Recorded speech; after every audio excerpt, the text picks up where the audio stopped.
This is the One Piece Podcast, episode 667 for Monday, April 12th, 2021. My name is Zach. And my name is Ed. My name is Steve. And my name is Alex. Alex, did you bring your own audience again? Of course I did. That's odd. Never gets old. Yeah, no, it doesn't. Never gets old. Never. And he's killing them. He's murdering. And not figuratively. We have. That's right. Literally. Oh, yeah. Okay. We have special guests today, including the translator for One Piece and Weekly Shonen Jump and Manga, plus Stephen Paul.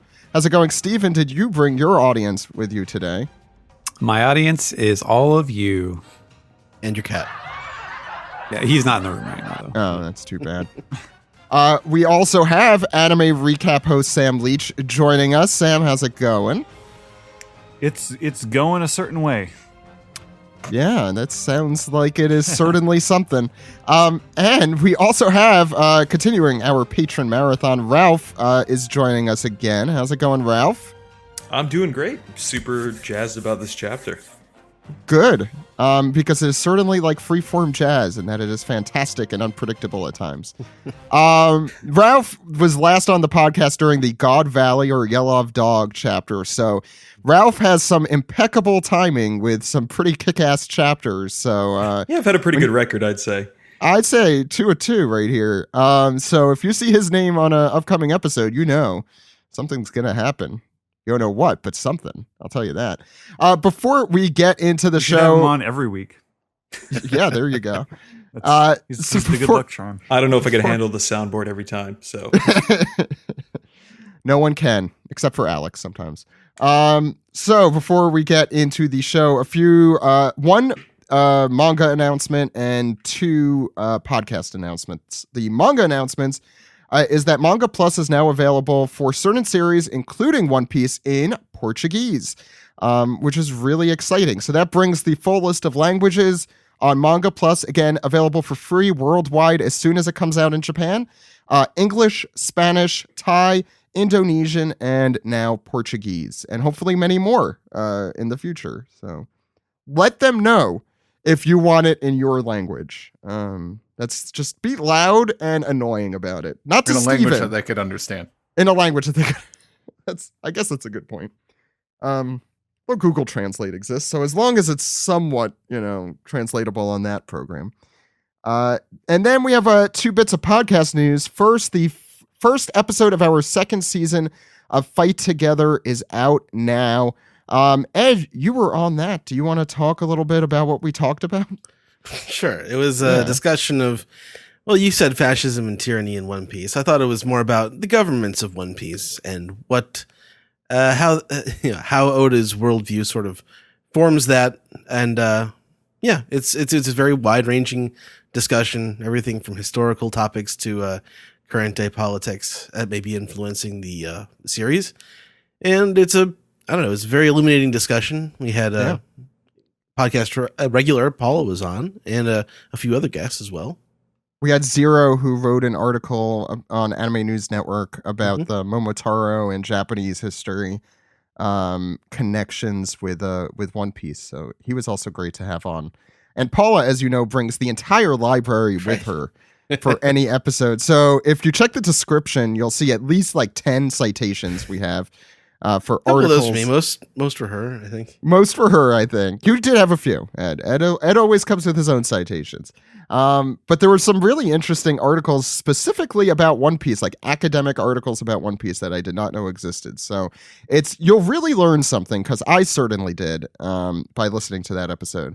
It's not just about fascism and it's not just about tyranny, but we do talk about both those things. And on May 5th, that's Luffy's birthday, we will have our next episode all about transgender representation.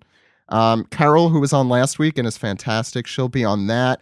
Donnie, who was on a few weeks ago, they're on that as well. And V from the Toho Yaro podcast, which Alex is also on, will be on that episode as well. So look forward to that. That's going to be that's a really, really good episode. That's one of the highlights of the season for me. And the other exclusive additional series we have going is Forced to Watch 4 Kids, which Steve, I think, is coming down the pike this week. It Next? might be a little bit delayed, but stay tuned. It'll still come out, so just bear dare with you. us. Yeah. You're in the middle of, or you're just, you're going to be finishing up Arlong, I think, in this batch, right? Shockingly, yes. The P-humans are really going to get it this week. This month. So, this month. Yeah, check If it was that out. weekly, they'd be dead already. It's just a fact. So check that out on our Patreon channel, patreon.com/One Piece Podcast. That is available for $5 and up. And one of the reasons I am mentioning that is to announce what we are doing next week is we are going to be making the first episode available for everyone on this feed in lieu of our normal podcast, since there is no chapter next week. So look forward to the first episode of Forced to Watch 4 Kids. The 0th episode, if that makes sense, aired around a year ago when we launched the series. So this one has not been made public. So enjoy that. It is a really, I can't remember if that one has a certain running joke that I love, but I'm sure it has some running joke that I love in that episode. So look forward to that on next Sunday. I think with all that out of the way, we could talk about chapter 1010, Color of the Supreme King. We also have a double anime recap. Sam, I meant to ask you about that. What are we doing? Those are some pretty crazy episodes. That's episode 968 and 969, which covers finding the last island and the disbandment of the Roger Pirates. A new version of Memories. That's I think true. it's the exact same version of Memories. It sounded different to me. No. Yeah. Well, you guys can have that discussion during the anime recap. But yeah, they finally find the One Piece, and that's the end of One It's Piece impossible. right It's there. pre-recorded. No, it isn't. They haven't recorded it yet as of us sitting here. So look forward to that. And for now, let's get into chapter 1010.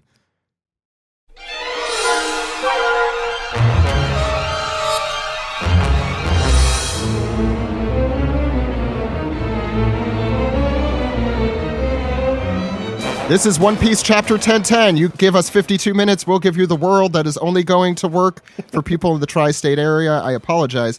But Chapter 1010, Color of the Supreme King, available at Manga Plus and Shonen Jump. So check them out in both those places. Ed, what's going on the front page? Well, we have a reader request from Matsu for pudding in eye drops. I had fun with that. Pudding in eye drops. Pudding. Commodore pudding. Ah, But she's we have a selection of homies.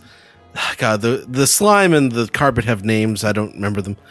It might be Fabian and I don't remember what the slime is called. Nitro. Nitro. Okay. Nitro. There we go. That's the one I So- do remember. They're all putting in eye drops. Were they smoking together or what? Visine. Away So, from the food. so my dad's an eye doctor, but I have always sucked at doing this. I am the worst at doing this. I hate putting eye drops on my eyes. So every time Zach puts in eye drops, it's like he just got broken up with.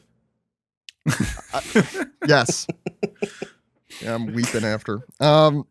But, Steve liked that joke. We got a tree. He makes posts on social media. I just put an eye drop in my eye. It was so annoying. Okay, go ahead. A tree and a strawberry shortcake, and it's a pretty So nice. This is not King Baum, the tree we No, love so no, King- dearly. Yeah, King Baum's a little more creepier. a mustache. And now he's, all a stump. stitched up because he got Yeah. cut into Yeah. pieces. And he Plenty might of be dead. trees. Yeah. Plenty of trees in the forest. It's what you would tell him after he broke up with that Lady tree. that other Lady Tree. Right. Right. That's her name. Her name is Lady Tree. Any other comments on what is the highlight of this chapter, clearly? Well, Oda Yeah. didn't eat any bananas with the skin on this week, so we don't have to talk about the author comments. Oh, should we talk about the banana with the skin on it? I don't Or know. Did we, you like, learn some something more about of it? I thought we did. Didn't we? I No. didn't. Okay, Ed didn't. Apparently it's a thing. Look it up.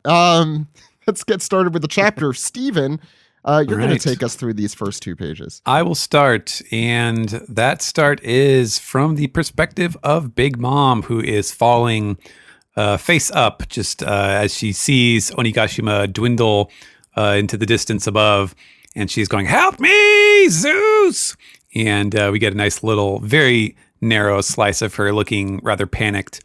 And Zeus could tell something is going on in his little prison box, as he's like shooting off lightning bolts that are going through it, and just, "Mama, Mama, what's happening, Mama?"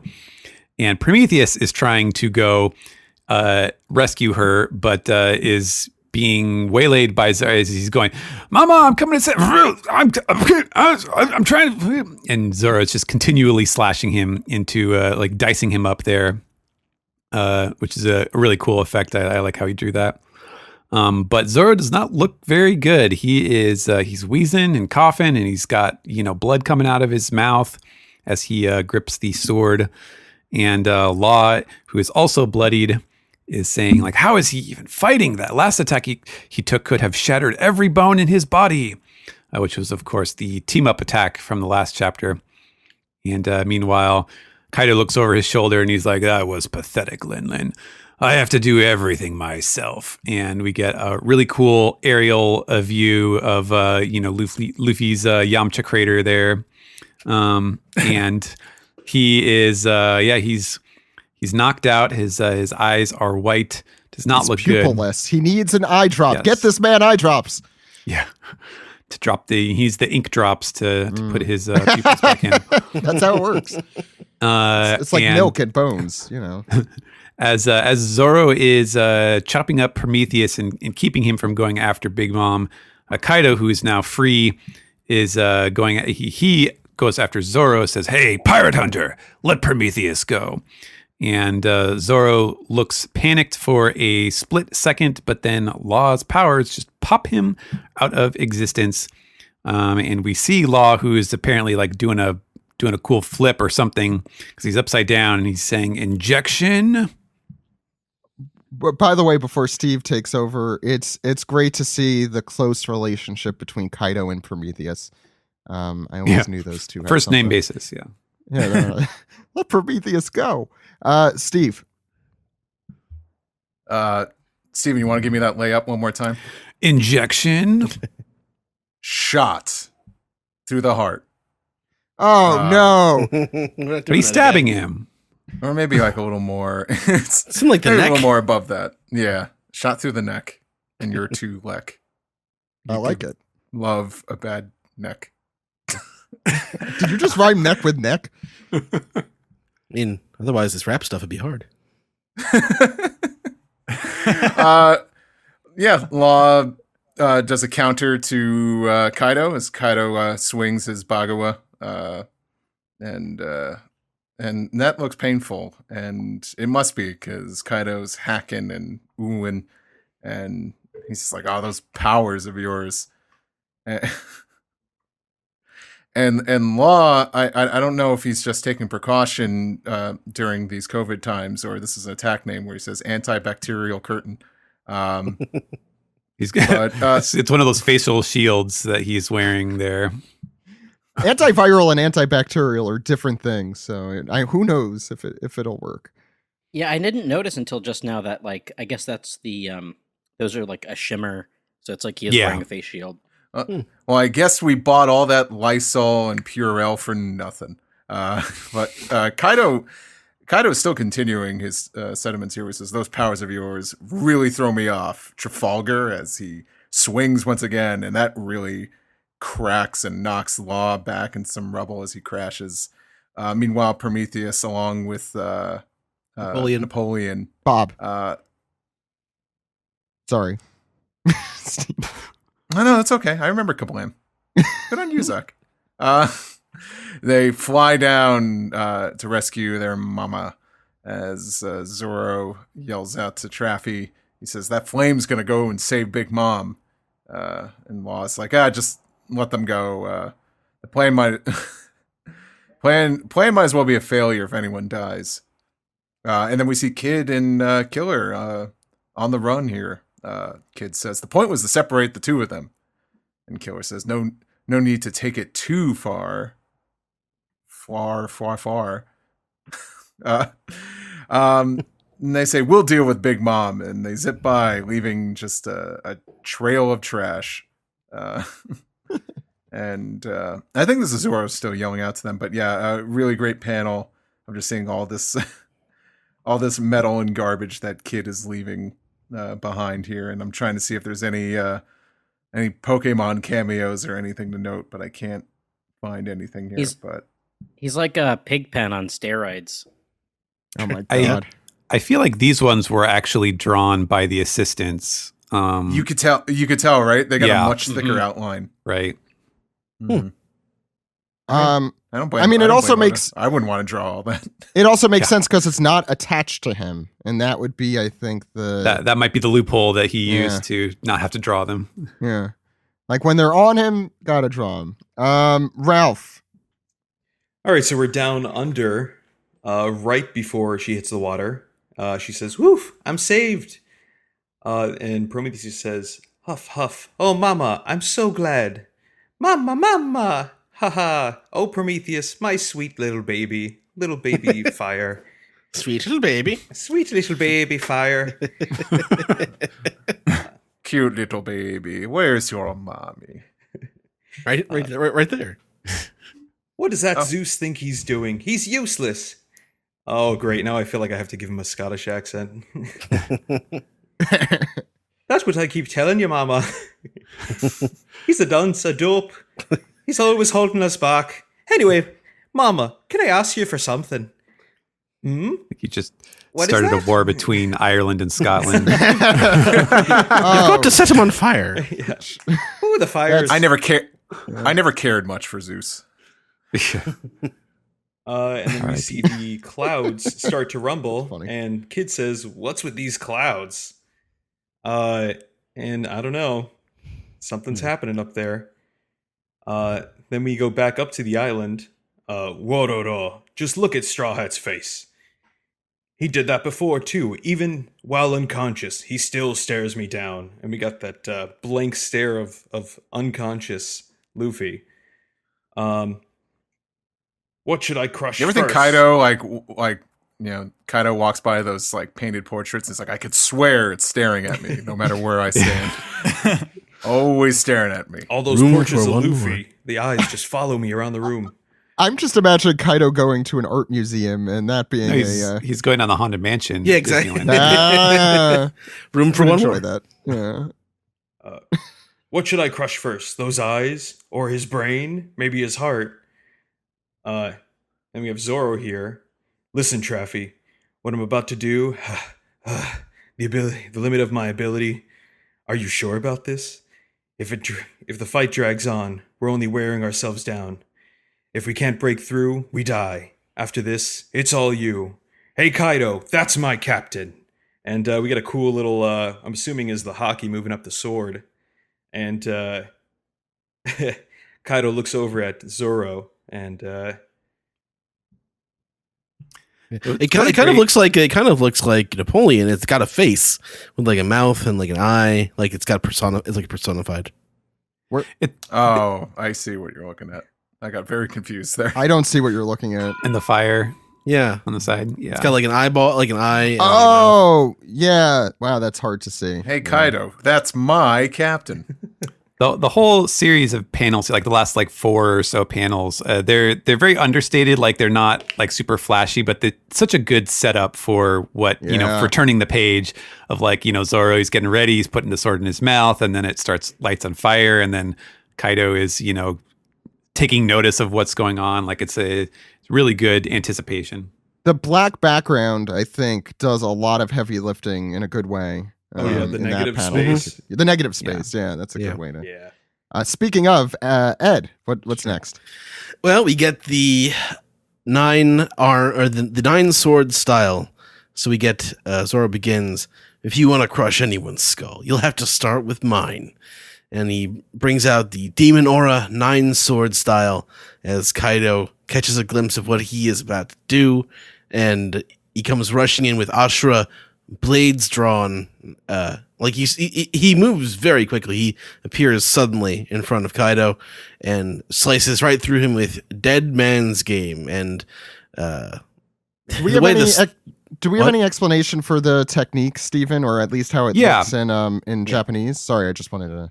Yeah, so this is a Rakugo reference. Big surprise with Oda. But you guys covered it last week. A lot of the Buddhist hell stuff and a lot of the references that not just from the Ragnarok thing, but also throughout the arc.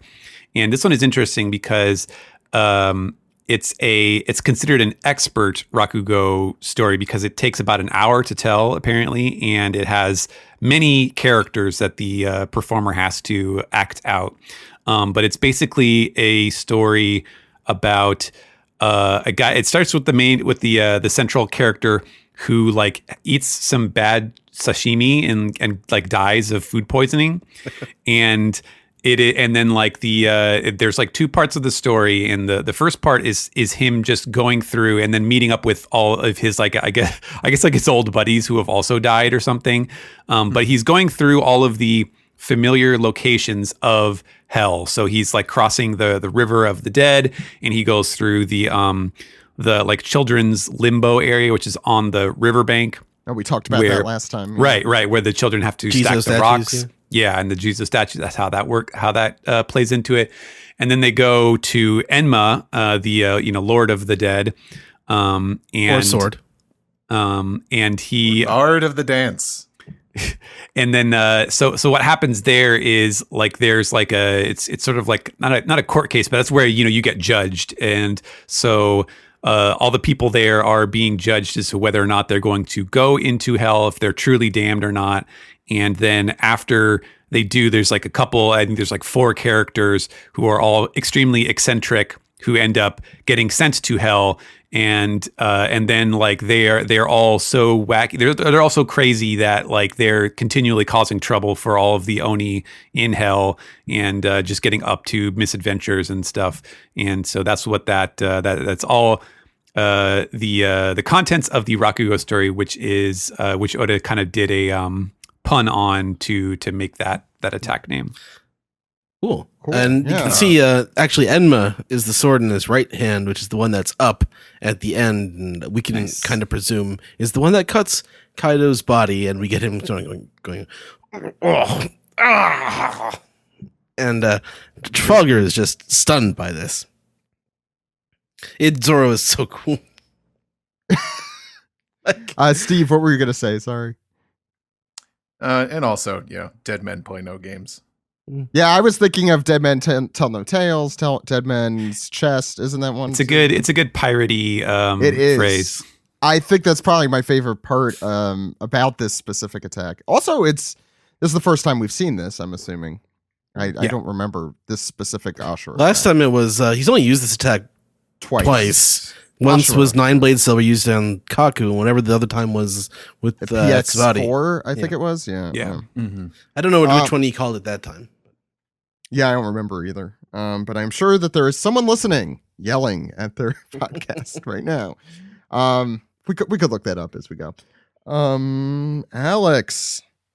I mean, before I go on with my page, I do think it's interesting that now we do have a character or had a character named Asura.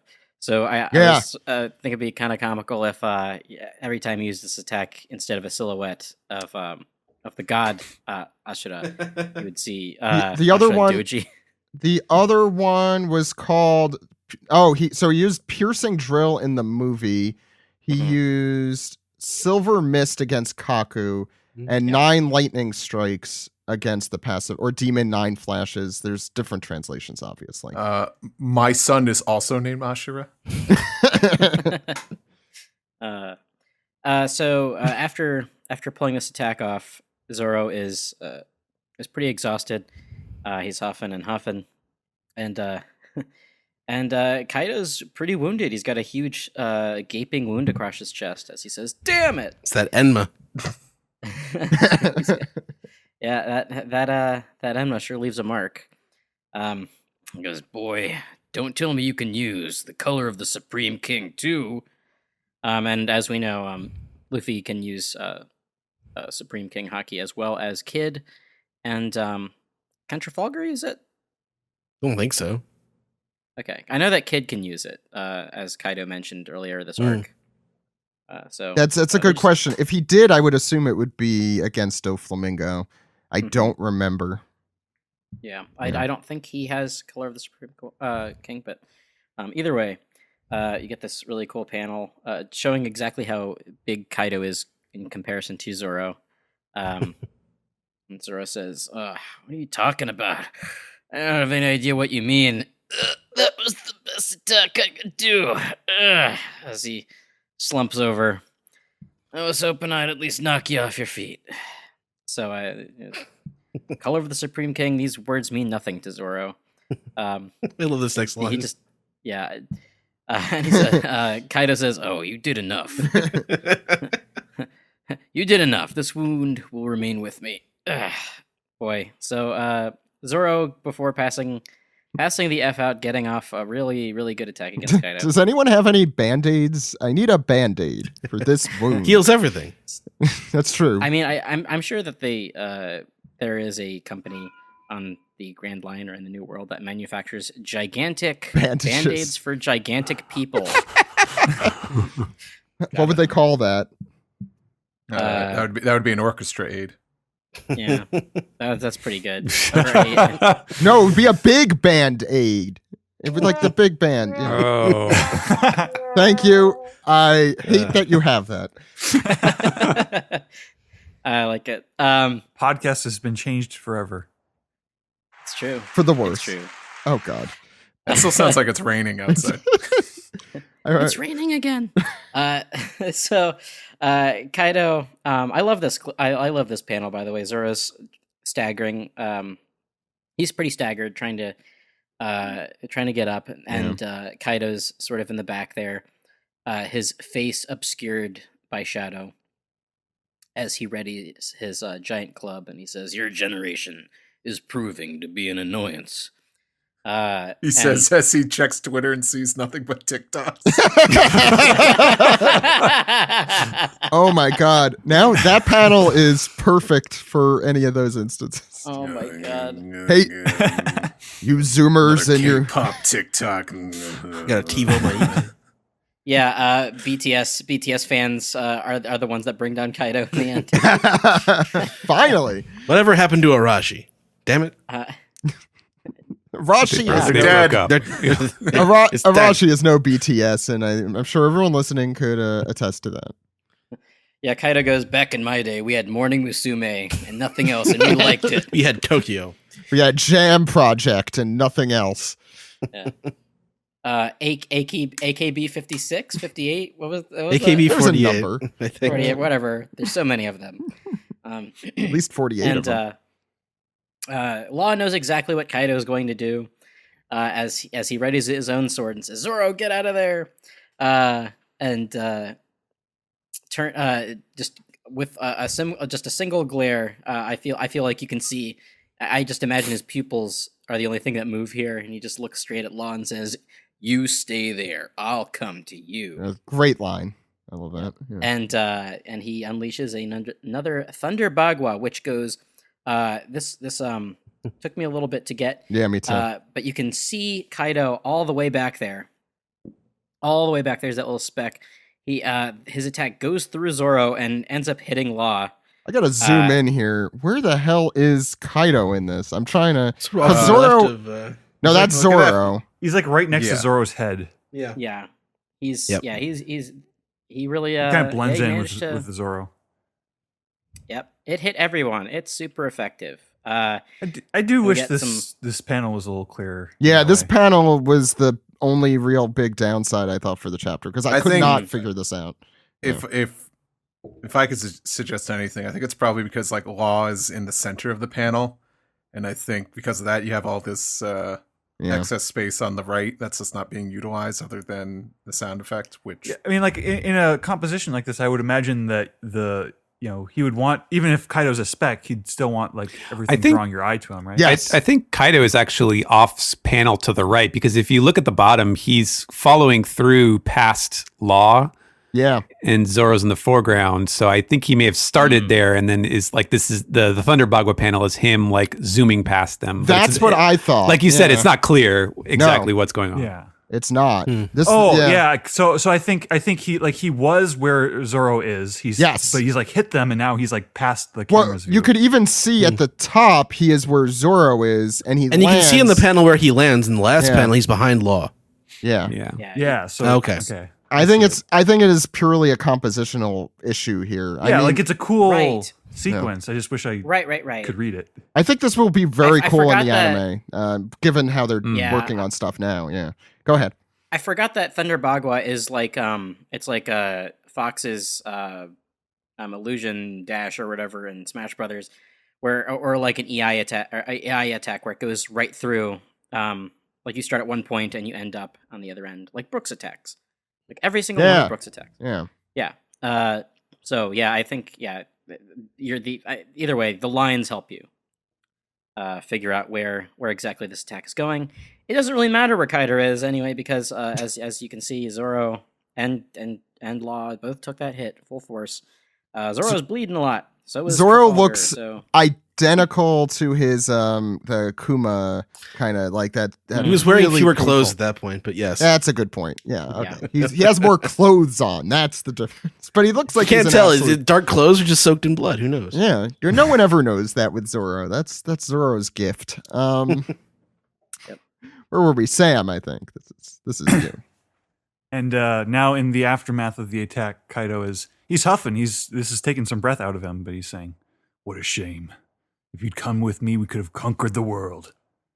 And then we hear Luffy's voice saying, "With you? We'd never go with you, idiot. We love the samurai." And idiot. That's my favorite. What a great. And they're both too cool to look at each other right now. Yep. Classic. By the way, Luffy. We were reading with Sungwon Steve a couple days ago, the buggy arc stuff, and this seems like such an East Blue line. We never go with you, idiot. Like, what? If they hire the cinematographer from the Fast and the Furious movies, they can have a face-to-face Luffy and Kaido confrontation. I get that. We're a long way away from East Blue. That's true. Yeah. Like certainly. That was back when you just had like a pirate clown being like, "I'm going to stab your hat," and now we have like Luffy. It's like I could stare at you even when I'm unconscious. This is what I was talking about the other week of like, these are the moments, these are the legends in the making. This is what the next generation will talk about when they talk about pirates. Yeah. It's cool. Yeah, it's cool. Sorry, Sam, go ahead. Luffy is huffing and puffing. "Mark my words, you're going down." And he's remembering Hyogoro telling him, the haki you wield penetrates and destroys the enemy from the inside. Do not overstress. You must allow the haki to flow into your fist. And Luffy is reflecting on this, saying it was still too shallow. And then he remembers Hyogoro saying, "It is in the midst of danger that power truly blossoms." And Luffy continues, "But after taking that hit from your club, I figured it out. You can infuse things with Supreme King Haki, can't you?" And then Kaido, just tickled that he's figured this out. He's like, "Whoa, only a handful of the very strongest can. No, not a dead man walking." And then Luffy vanishes, DBZ style. Boy, that top line with Hyogoro, in the midst of danger, that power truly blossoms. Like that's pretty much the core like thesis of fighting in shonen manga, right there. Yeah. Well, also he's Hyogoro the flower, so that's a good point. But I think I mean I'm sure we'll talk about this, but I love that explanation more than I've seen in a lot of other shonen shows like Dragon Ball. It's Saiyans just naturally get stronger after they get beaten repeatedly. Which sure, but like I really appreciate that. Like it makes sense. Like almost instinctually, when you're up against a corner, that's when you're most fierce and most having somebody to push yourself against. Yes, yeah. Sure. Like if you have no reason to get stronger, Kaido is a great example. Then you're gonna stall and you're not gonna continue to get stronger. You need someone to really push with your life at stake sometimes to get you there. Alex, go ahead. Sorry. Yes, Luffy vanishes DBZ style, as Sam mentioned, and he reappears, gun, and kicks the club, which with using his own Conqueror's Hockey, you can kind of see the crackles, the Conqueror's Hockey crackles on his foot. So Luffy has and radiating outwards as well. Yes. Yeah, he doesn't actually hit. It doesn't actually. Yeah. The lightning bolts kind of look like the Lance of Longinus. I love those. Kind of, yeah. And then one of the lightning bolts goes and destroys Asuka. This is right now what we're witnessing is a clash of two conquerors, really. Do you think we'll see like the clouds split in this fight? Well, I hope so. Maybe that's why Kid mentioned it. Yes, that's 100% why. You're right. You're absolutely right. Zoro and Luffy are both really utilizing this power. So they clash. Kaido looks kind of confused at this point. And the impact leads Luffy to do a back somersault, and he sort of flips backward and dwam, like dashes right towards Kaido, readies a Conqueror's Hockey punch, and dwam, right, like he socks him. He socks him with a regular sized fist right in the gut. He doesn't touching him. Yeah. Yeah. You can see like there's a good 2-3 feet away. That his fist is a good 2 or 3 feet away from Kaido's actual body. It's like trying to push two like magnets of the same polarity. Yeah. Wow. What a great. That's a really cool analogy. Or just, I got to tell you. In like a macrocosm, you know how like you can't actually truly make contact with any other matter because there's always a few molecules of air in between you. It's like that, but much larger. I think that like it turns out that Ryo is basically that move that Goku sort of figures out or at the end of Dragon Ball, kind of the beginning of DBZ, where he just sort of punches the air, and that's what causes the impact. What a great God, what an awesome panel. But it's not over. Yeah, no, it isn't. And I also want to add, I love, I'm sure we'll talk about it a lot, but I love the Conqueror's Hockey black lines that you guys were talking about. What a cool effect that draws the eye. I'm a big fan of that. So we go to the next page, and all 150 horns of Kaido are now up, facing down, because he is not doing good here. But then from below, he sees Luffy's hand with another Conqueror's Hockey little lightning coming from it, and wham, doom, and right in the kisser. He hits Kaido right in the chin. What a badass panel. This like took my breath away seeing. And you could see like the speed of the attack in Luffy's arm, like, which looks disconnected from its body. And on the next side of the page, Kaido falls skids to the ground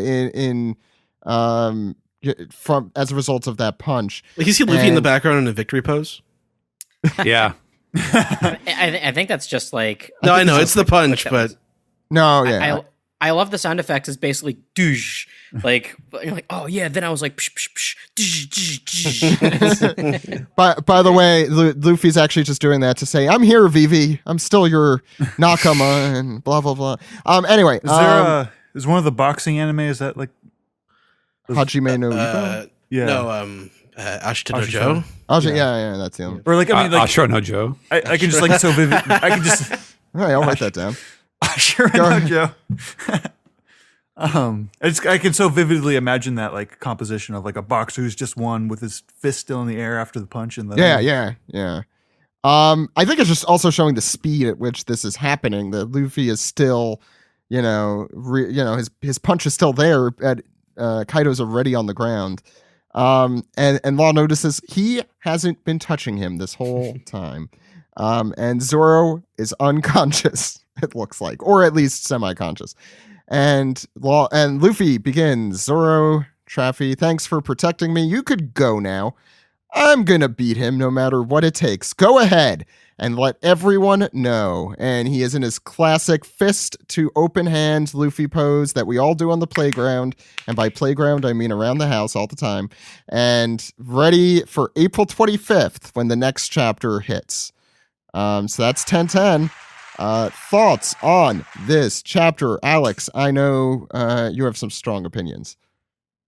Yeah, I was. This might be this is the first chapter in a really long time that I've been like pumped all the way through, but I was mostly excited because of the fight.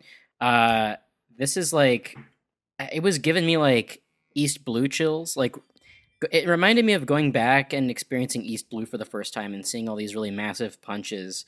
And that's all this is. There's like barely any dialogue in those in that spread, and there's no and some of those pages. And wow, just look, I love One Piece because of, a lot of different reasons, and of course the intrigue and the world building and stuff like that. That's obviously a highlight, and it's what sets it apart. But at the heart of it, it's still a shonen series, and when I read a shonen series, I want to see bigpunchies.com. I tweeted that earlier, and I stand by that tweet. Is that a website? www. Bigpunchies.com. It's like Mr. Skin. That's true. That's right. For $5.99 a month. All the big punches. All the big punches in One Piece. And of course, as a Zoro fan, this chapter really made me pump my fist. I'm completely okay with Zoro not getting a one-on-one after this, because since when has Zoro ever laid a real attack on the big bad of an arc?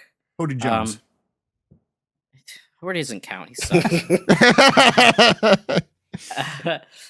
Like Zoro could have defeated Hody like at that time, anyways. But this is like, he's busting out Asura, and it's revealed that he can use King's Haki, and he doesn't care. He's just like, yeah, I'm just. It was a strong attack. Is that good enough for you? Come on. Yeah, it reminds me of those diagrams that Oda did. It's like, oh, what's inside the Straw Hat's head? What are they thinking? At all times. And Zoro's was just like sword and stronger, get stronger, right? He didn't care how. Yeah. He's like, yeah, whatever. You have fancy names for it. I just call it hitting you with my swords. Yeah. For me, the highlight obviously is just like this entire fight. I've wanted this for so long, for Luffy to just really like. Don't get me wrong, I love the Katakuri fight, but there's something about this fight that's really hitting all the buttons for me. I think the art is really great. It's big and strong, and especially those last couple pages, it's really, really thick. I feel like I can practically feel the impact of these punches too, and that's something that I've wanted to feel with Luffy's punches for a really long time. Like when Luffy stops the club, because he got waylaid by that club early on in the arc, and then we just saw what happened to Zoro and Law, and when he stopped that was a big moment for me. Yeah, right? Like, this is how much he's grown already in a single arc. Just think how much stronger he can get by before the series is done. Yeah. I think the thing that really bowls me over about this, right, is that like he's laying all these great punches on Kaido without even having to go gear forth or whatever. Like, that's what I like to see. I like to see Luffy in his base form knocking shit around. Like Roger would have. Like Roger would have, exactly. And then he's got this great line at the end, like this classic Luffy, chapter ending quote. And I love him saying, "We love the samurai." Like he's so invested in everything that's happening in Wano. And like I've talked about it before. Like his growth as a character is like really shining through in this arc. By the way, bigpunchies.com is available, so now I have to buy this. Great. Yeah, so it should just be the last couple of pages of this. I should just post up the last page of this chapter. It's PUNCHIES, right? That's how right, you're okay. I just want to make sure. Okay, so now you'll get that, and maybe not right when you're listening to this, but you'll see. Amazing. Yeah, so that's happening. What else do we have? Sam, what about your thoughts? I thought it was a very cool chapter. I love that we're getting to the point where we're seeing the heroes just like throw their all into it, and their options are being whittled down, and you can feel not just like the impact that they're leaving, but like how much it exhausts them, which just makes it 10 times cooler that they're continuing to fight with a big smile on their face, like Luffy here. I'm curious how is the Kaido fight going to be purely one-on-one from this point forward, or is there going to be some, because if we're getting to the point where Luffy's already beating like the strongest, I mean, I guess he would have to, like, there's only Blackbeard left after this, so I guess it's okay that he can beat Kaido one-on-one. He has to fight Shanks, and Shanks.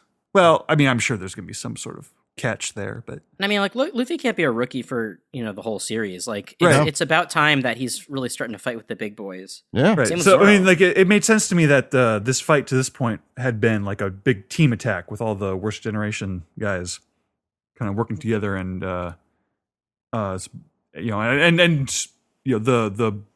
help that Kid and Law and Killer and Zoro has definitely exhausted Kaido, so that helps keep him and Luffy on. Well, it's also interesting Kind of that we even didn't really ground. get to see Luffy be in control of and use his attack, that Oda has gone out of his way to show him training more than anything else that he's ever trained anything in One Piece before.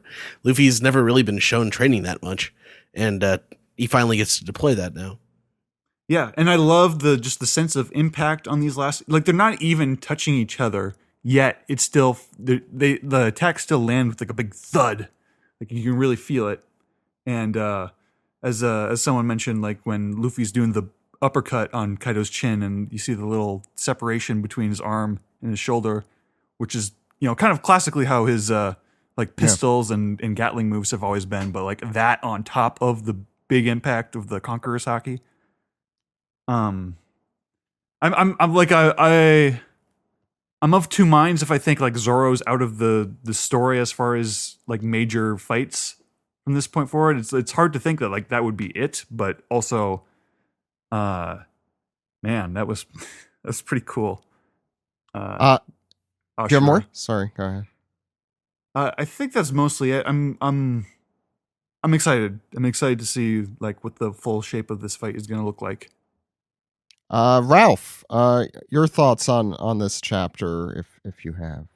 I mean, I'm pretty much on par with Sam and Alex. This was crazy. Just those hit panels. I'm sure we're gonna be seeing those panels like time after time after this, especially the one with the uppercut on Kaido. But crazy, just so good. And Zoro calling out Kaido before hitting him with the attack. What more can be said already? It's good to see this kind of fighting after a while. Just super excited to see what comes after. Ed, I have to ask you what you thought about this chapter. It's obligatory. It's in your contract. It's a Zoro chapter. Yeah, we got Zoro's sort of his big moment. He's trying to. Oh, we can start off. I actually haven't talked really about Big Mom yet, because it's interesting to think about what she's going to do at this point. Because I guess she's going to sort of float down to mainland Wano, and she's still got her wits about her. So maybe Zeus will end up with Nami again, and I don't know. That'll be part of the next arc or something. I don't know. It's interesting. Or maybe they'll be like just a tag team, Law and Kid versus Big Mom. Yeah, Could be. I was actually she might go back up. Yeah, I was under the assumption that when Kid was looking at the clouds, that maybe that she was working on a different Zeus, like especially because Zeus has been because you mentioned with the clouds that maybe that's what Prometheus was asking about. I need a new brother. Right. give me a brother that doesn't suck. Well, I love his. He goes So from catty. evil, and the next panel he has sparkly like Eddie Haskell vibes. It's like, can I ask you for something? It's good stuff.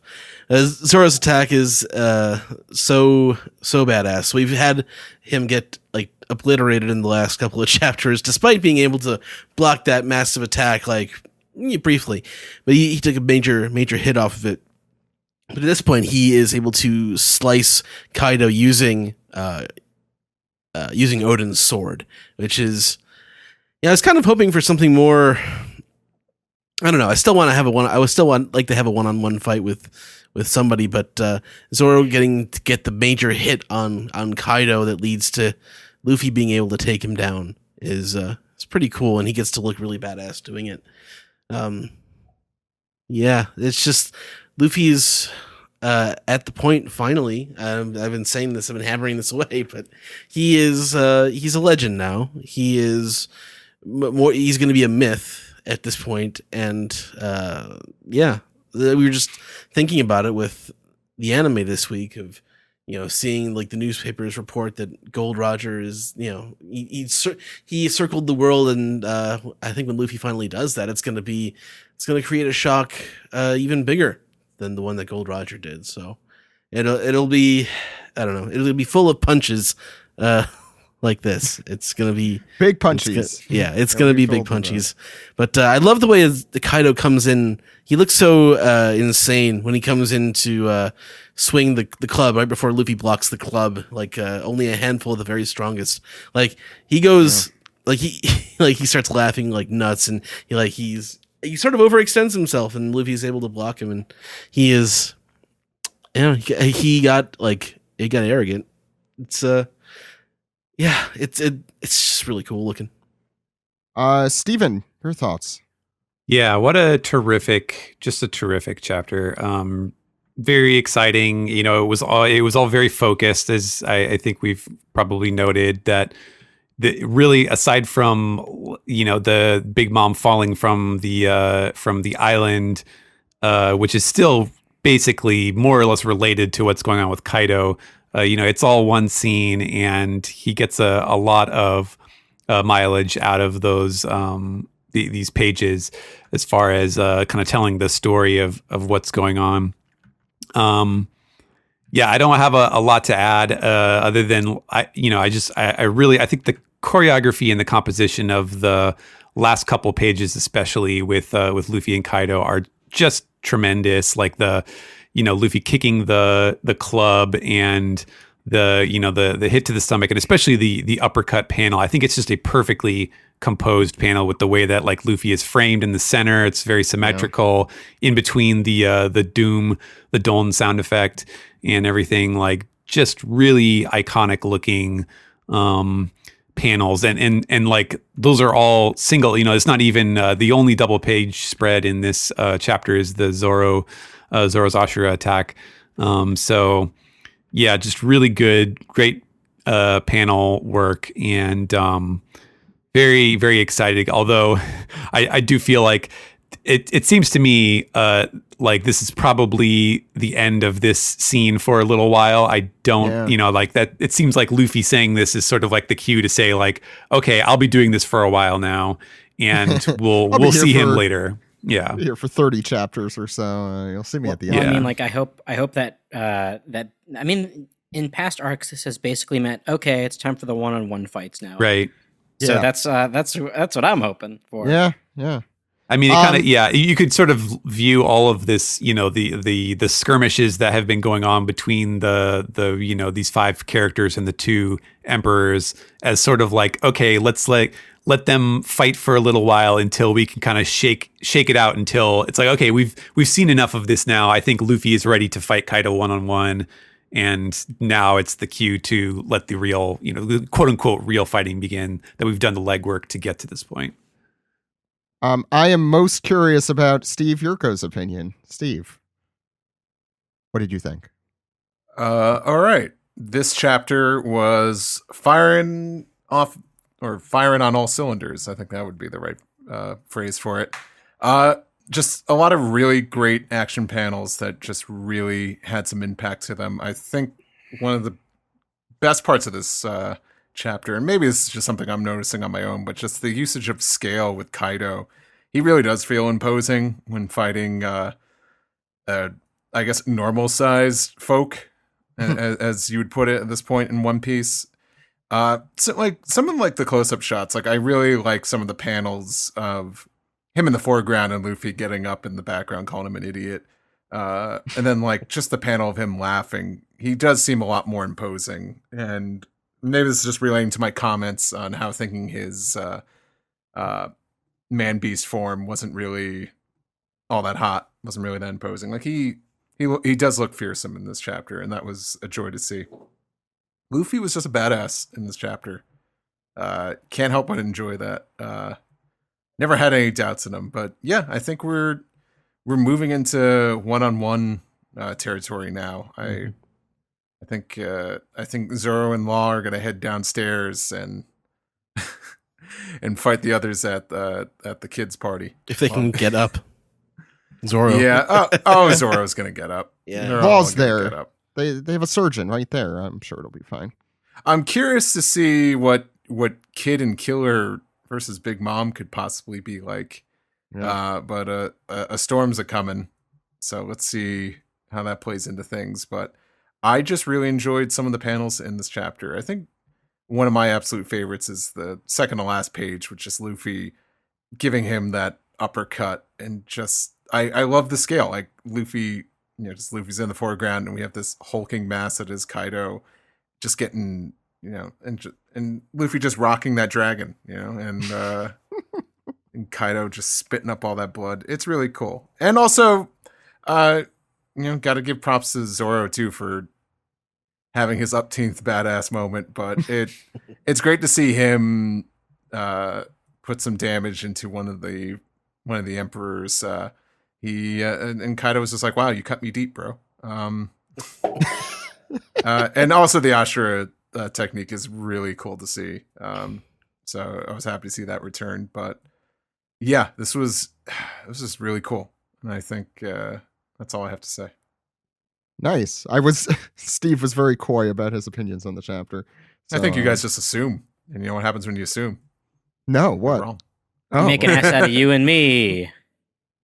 Well, I was waiting for the. Oh, there's the rim shot. See, okay, I went for the expectation versus. Yeah, I like that one. I preferred Steve's.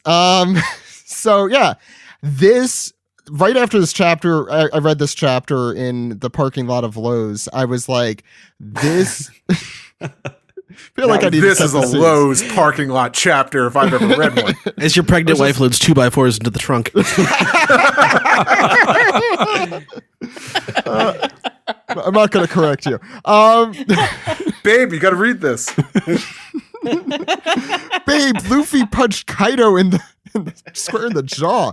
It's badass. What the hell are you talking about? Now Zach's asking for an uppercut.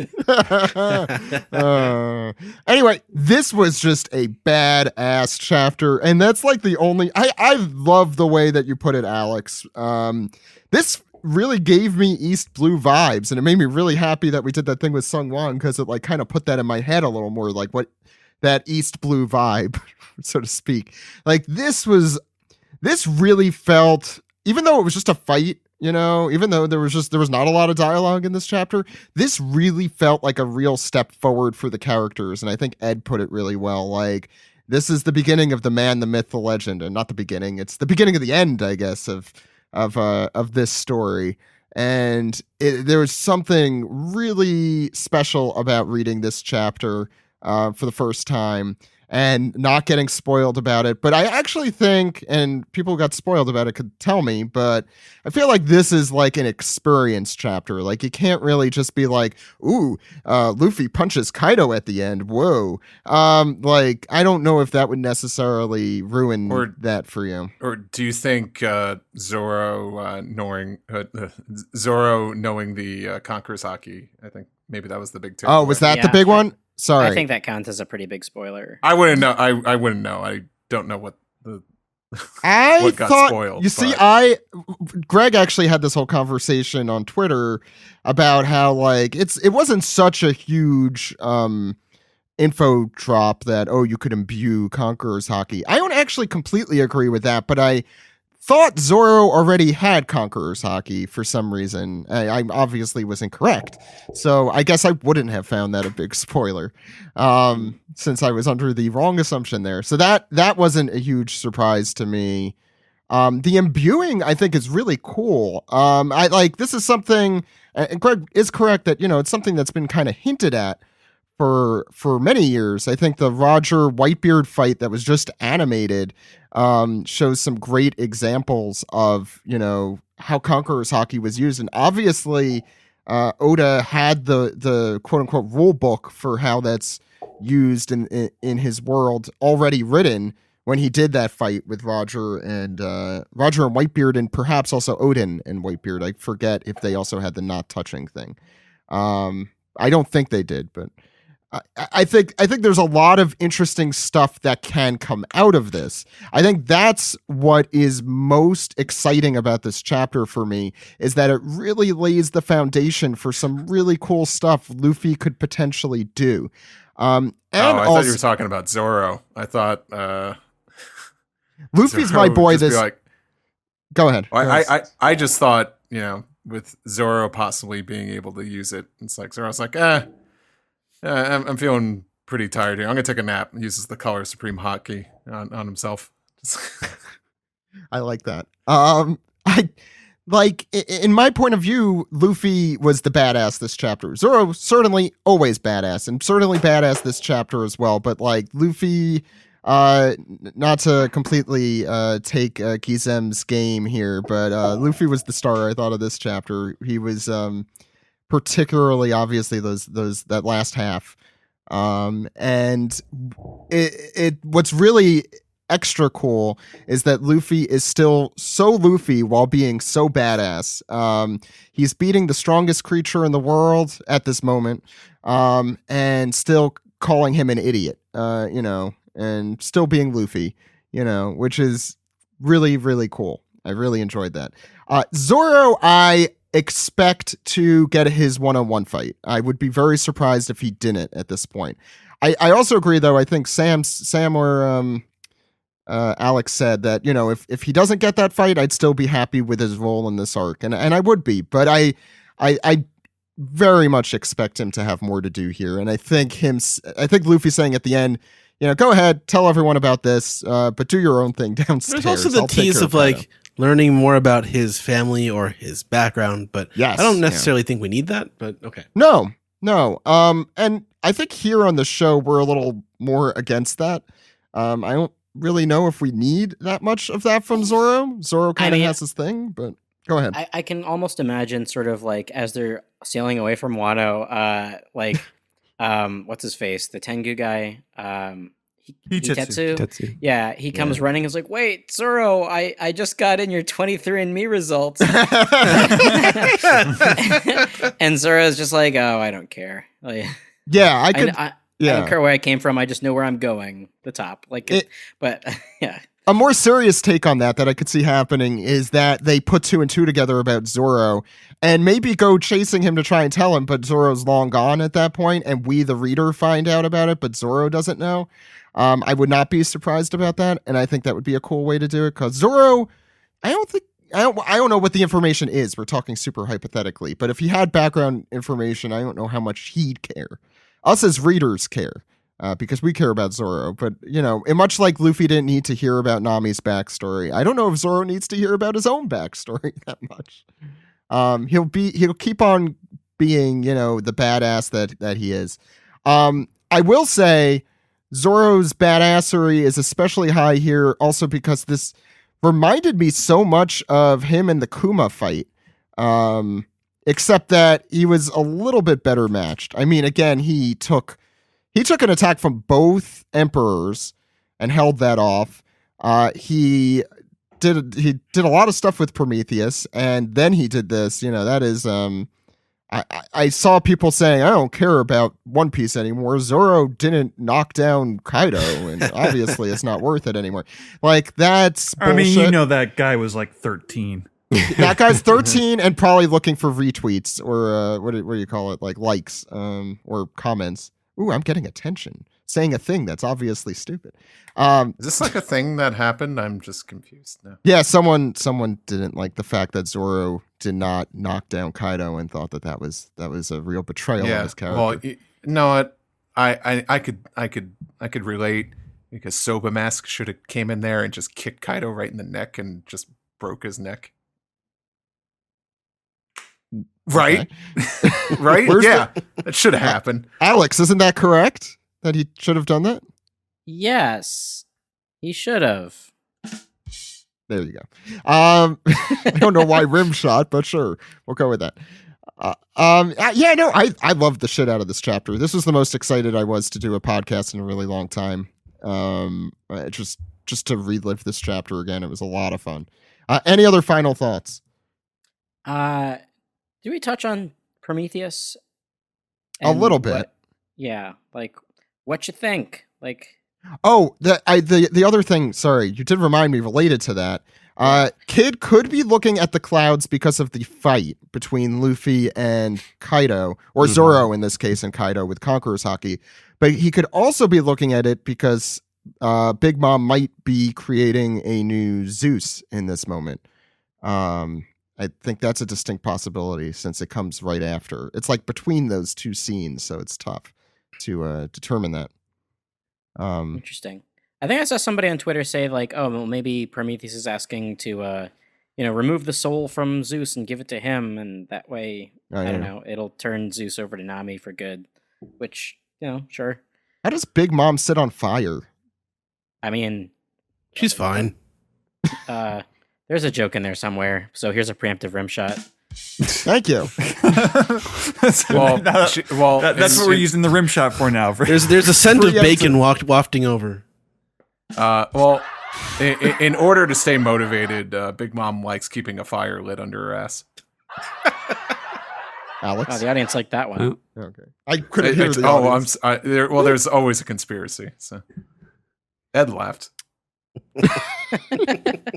Any other thoughts on this chapter?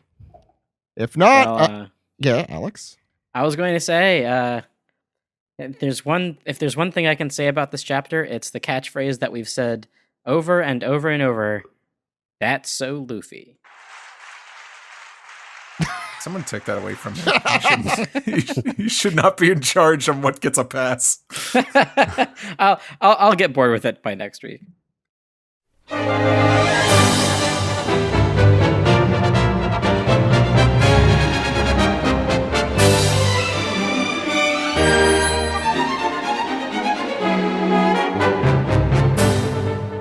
This is the double anime recap for episodes 968 and 969. I'm your host Sam, and today with me we have, as usual, we have our beloved friend Jill. Hello, happy to be on. And joining us today we also have Rick and Morty's own Brian Newton. Hey Sam. Hey. So we've got 2 episodes to go through today. We have 968, The King of the Pirates is Born, arriving at the last island. And the title card begins at 4 minutes and 29 seconds, which is a little later than what we've been seeing lately, but we'll roll with it. So it's we open with the crew heading back to Wano to get a copy of Odin's Road Poneglyph that they have back in Wano. And as they're arriving, Toki is sick and stumbling. It seems that the journey has exhausted her. She's not like a superhuman, so all this energy exertion has been taking its toll, and Crocus suggests leaving her and the rest of Odin's family in Wano. Yeah, this is when she had her super exaggerated, I'm so tired, making it faint. I gotta say, watching this episode and the next one really, really like shows how often Oda's just like, illness.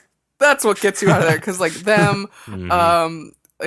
Yorkie, yeah. like straight up, like if Oda needs to get someone out of the way, he's just gonna say mysterious ocean sickness. I mean, maybe it's just seasickness. I could like see it, like Nami's makes sense because it's like the like little garden had the prehistoric shit, and I could see that The bug bite. Yeah, like I get that, and I'm sure like getting on different islands probably isn't good for your immune system. But Toki's is bullshit. Be like, oh, she's she's been stressed this whole trip, but now that she's not stressed from going to Wano, She's her so body close gives to up. her destination. Sure, okay. Did the manga like go into the detail like that? I think she just got sick, and They do kind of mention that she was exhausted from the journey and she's so close to Wano. It would make sense if a woman from 800 years ago would not like have the immune system to deal with like today's bugs. And if they had put it that way, I would have been like, smart move, Oda. But this make it a callback. But this is just dumb. So, and unfortunately, Toki is super underused. You can like, it's been very, very apparent. Well, I mean, that's until she comes back. So, Sam, shut the fuck up. Odin, he's like, no, I gotta stay with my family. I gotta be a family man now. I've got responsibilities like an adult. And Toki just like jolts out of bed, like, no, you're gonna adventure and you're gonna like it, or I'll divorce you. Yeah. What the hell? So we land in Kuri, the land of Wano, and Kinemon receives word of the pirate ship arriving, and he's getting all excited, like, oh, maybe Odin's back. And we see the Akazaya all in their little bandit coverings. They're all watching from the trees as Odin steps foot on land, and they all rush to go immediately bow. I thought they were going to hug him, but then they like bow. Yeah. It's pretty cute. I like it. They're all so excited to see him. They're shocked to meet his wife and children. It feels like when like Goku brings Gohan along. I meet his friends. I specifically love the kind of moment they give between Kinemon and Momonosuke. Yeah, it's cute. Yeah, considering like they're the first two of the samurai we saw and how they initially posed to be father and son. Yeah. How old was he when he left? Like 18? Yeah, 18 or 19. I think he was 18 when the flashback started, and then he like was the daimyo of Kuri for a while. Yeah, so I mean he can't be more than 25. They've been gone for 4 years. So it's like, I don't know, it's interesting to think like Odin is there like Odin at 18 looked like he was 46. So. Odin hasn't changed since he was 18, and I don't know, like he's definitely always seemed like a giant kid. It's weird to think like his vassals, like he comes back with straight up with like a wife and children. Like that's probably the last thing they expected. Yeah, he's settling down and then leaving. Settling down, aka here's my wife and kids. Take care of him for me. See ya. Here's my introduction.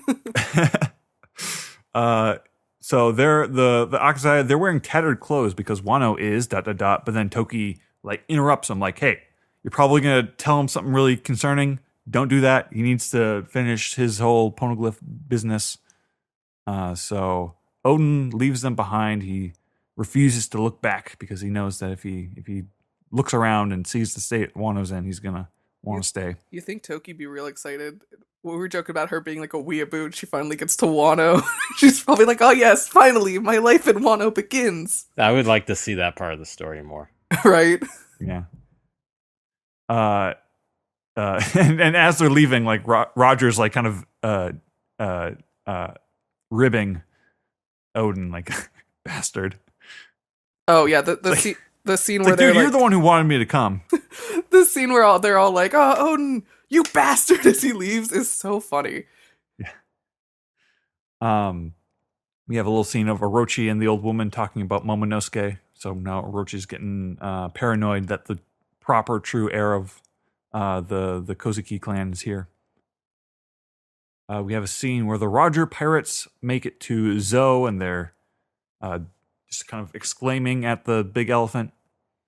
The current Duke, before Cat Viper and Dogstorm were the Dukes, was Genghis Khan, just a big sheep man.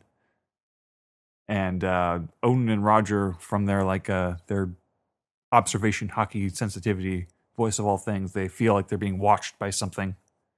There's something kind of creepy and ominous. They go into the big cavern where there's the road poneglyph and the Kozuki family crest. Seems that, whatever the relationship between the Minks and the Kozuki were, it's been going on for much longer than Odin and the cat and dog.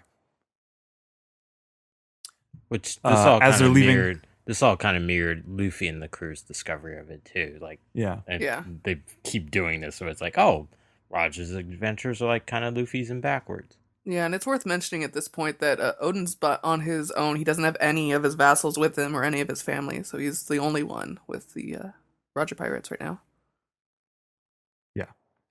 So Roger, they're leaving Zoe, and I guess they've been hanging around because Pedro's latched on to Roger, and Roger's patting him on the head like, oh, hey, your turn will come, kid.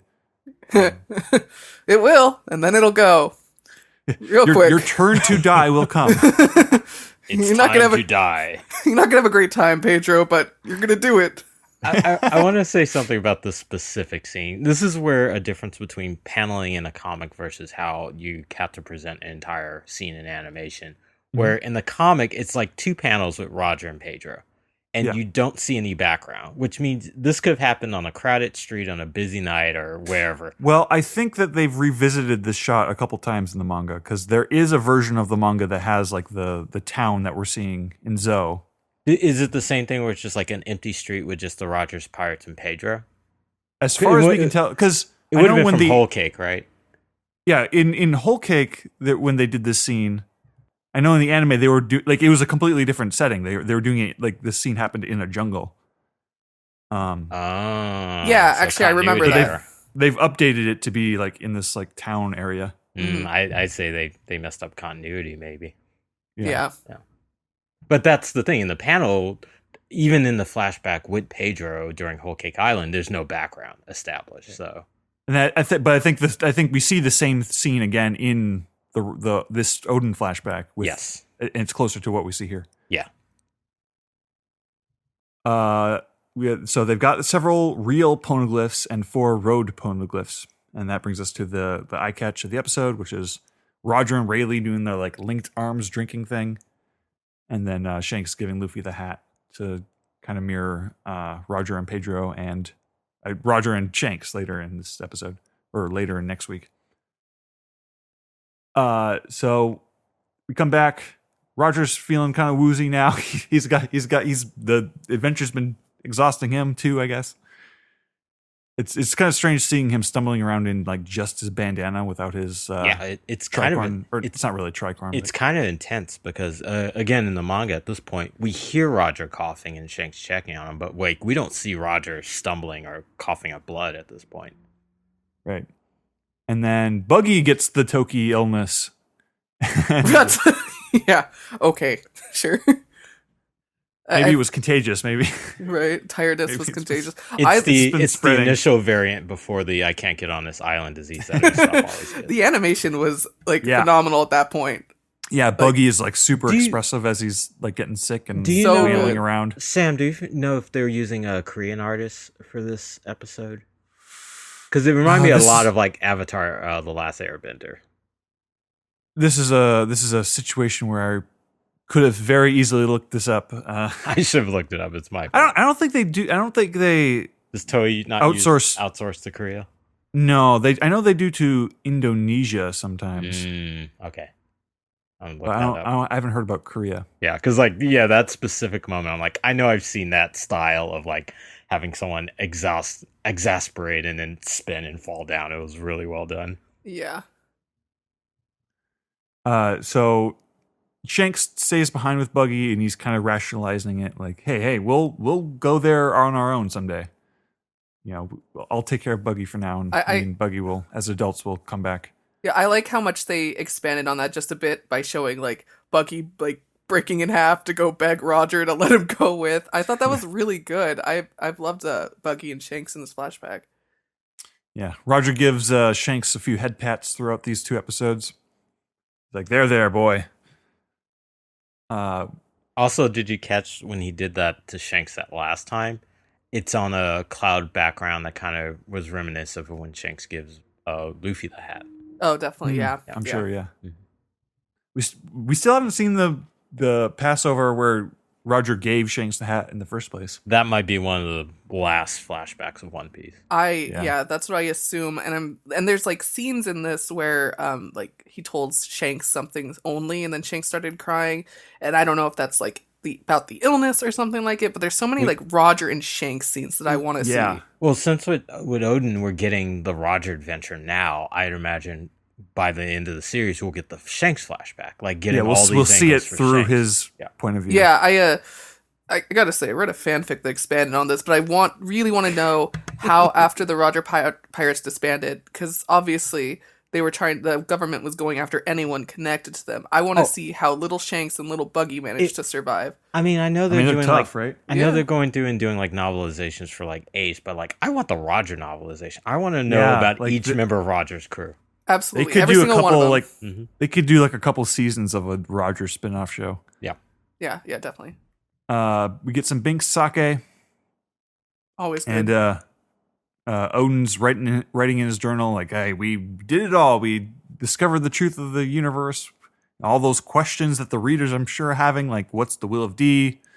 Where are the ancient weapons? I know them. I'm not going to tell you, but I know them." And then Memories plays the original first ending song from One Piece, which was breaks amazing. my heart. I was like, holy shit! I cry a little every time I hear Memories. I couldn't believe they played that. It was awesome.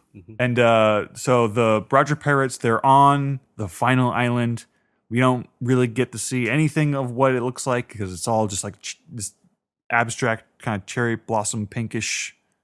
Yeah, it was more colorful and glitter than I would expect. Yeah, I imagine, like, when I saw it in the manga, like, I was imagining just like a big dark cave or something. No, I knew they wouldn't do that because it was on a white background. So I was like, all right, it's got to be more like cloudy and mysterious. They made it very dreamlike.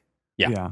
And like the camera, like 180ing around Roger, landing on like the scene. The Roger laughs. Memories is playing. The sound's kind of cutting out, but you can see his little like laughing animation. Mm-hmm. And he says, basically him and the crew are reacting to whatever is on this final island, to whatever Joy Boy has left behind. They're laughing, and Roger's saying, "Oh, Joy Boy, I wish I could have lived in the same era as you." And he turns to his crew and he's like, "Why don't we name this place Laugh Tale?" And then for extra emphasis, we get Laugh Tale in big letters on the screen on a black background. Rafu Teru. To be continued. Episode 969 nice. to the 969 to the land of Wano. The Roger Pirates disband. And the title card this week is 2 minutes and 47 seconds. And everyone's just sort of glowing and excited after having visited Laugh Tale. They're like, "Man, that was great. I'm all rejuvenated, excited about life and all that." Roger and Rayleigh have a nice moment where Rayleigh's asking Roger, like, "Hey, do you remember what you said to me the first time we met?" And Roger, figures he probably said something like, "Let's turn the world upside down." But Rayleigh says, "No, what you said was we were destined to meet." And then they just kind of look out at the horizon, and Rayleigh looks at Roger, and he just looks like he's super in love. As like just Roger like doesn't even notice. And we got a scene like back on the town where Buggy and Shanks were left. Buggy's like reading the newspaper and choking on food, and Shanks barges in like, "Hey, the Roger's back." And I noticed that like throughout this episode, the Oro Jackson is CGI, which I wouldn't have noticed except there's this like one panning shot where we're kind of like rising above it. They might be relying on it a bit more because it was on the previous 2 episodes as well. They used like CG shots for distant shots specifically. Yeah. I didn't notice. I didn't notice until like just now. The ocean is super CGI in this one too. Yeah. I want to make like I want to go through One Piece episodes and make a compilation of every different way that they show the ocean because it is vastly different. Like depending on the animator and depending on the arc, just super different. And what era of the show it is. Yeah, absolutely. You could compare East Blue to this. It's like, what the hell? Yeah, I don't think they really got that CG budget until like post Alabasta for sure. Maybe post Skype. I remember them using. I remember like which one? Opening 4, where you see like the CGI Mary and the CGI water on Bon Voyage. Yeah, that opening. Yeah. So yeah, they're reuniting. Shanks is happy crying and hugging Roger. Odin's narration says that Shanks asked Roger something, but we don't get to hear what it is. And, after this big adventure, the Navy has started acting aggressively towards the Roger pirates. Roger is now being called the king of the pirates, and he's like, I guess I don't mind being called that. Which is interesting. So it means that, he did not say, I want to be king of the pirates that one time with Whitebeard. And everything that Roger gathered together was called One Piece, and everyone's going looking for it.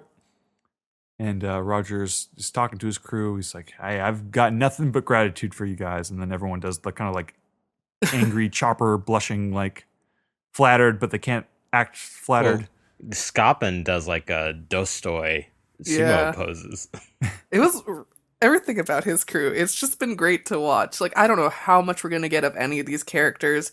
Like, I'm just happy we got names for some of them. But every interaction we have is so good. I love it. And Roger announces that the Roger Pirates are disbanded. And Shanks especially seems to take this hard, and he gets another head pat. And I wasn't quite clear, like, were we flat when we were coming back to the Fishman Island Sea Kings? Like, are they going back to Fishman Island, or is this just like another? No, because it depends on where they dropped Roger off. But I assume this was prior to, like, when they went down the first time. So it's just like more of that we didn't see. Yeah, and I think they do that in the manga too. They like flash back to this moment just to give what the Neptunians are saying. I assume this was after. I don't know why they would put a flashback going back to it when they had already talked about Roger hearing things. I definitely assumed they had gone back to the to the Grand Line to start dropping people off. But also remember, maybe you might be right, Joe. But also remember, right after this, they show again when Roger was talking to little Charlie as well.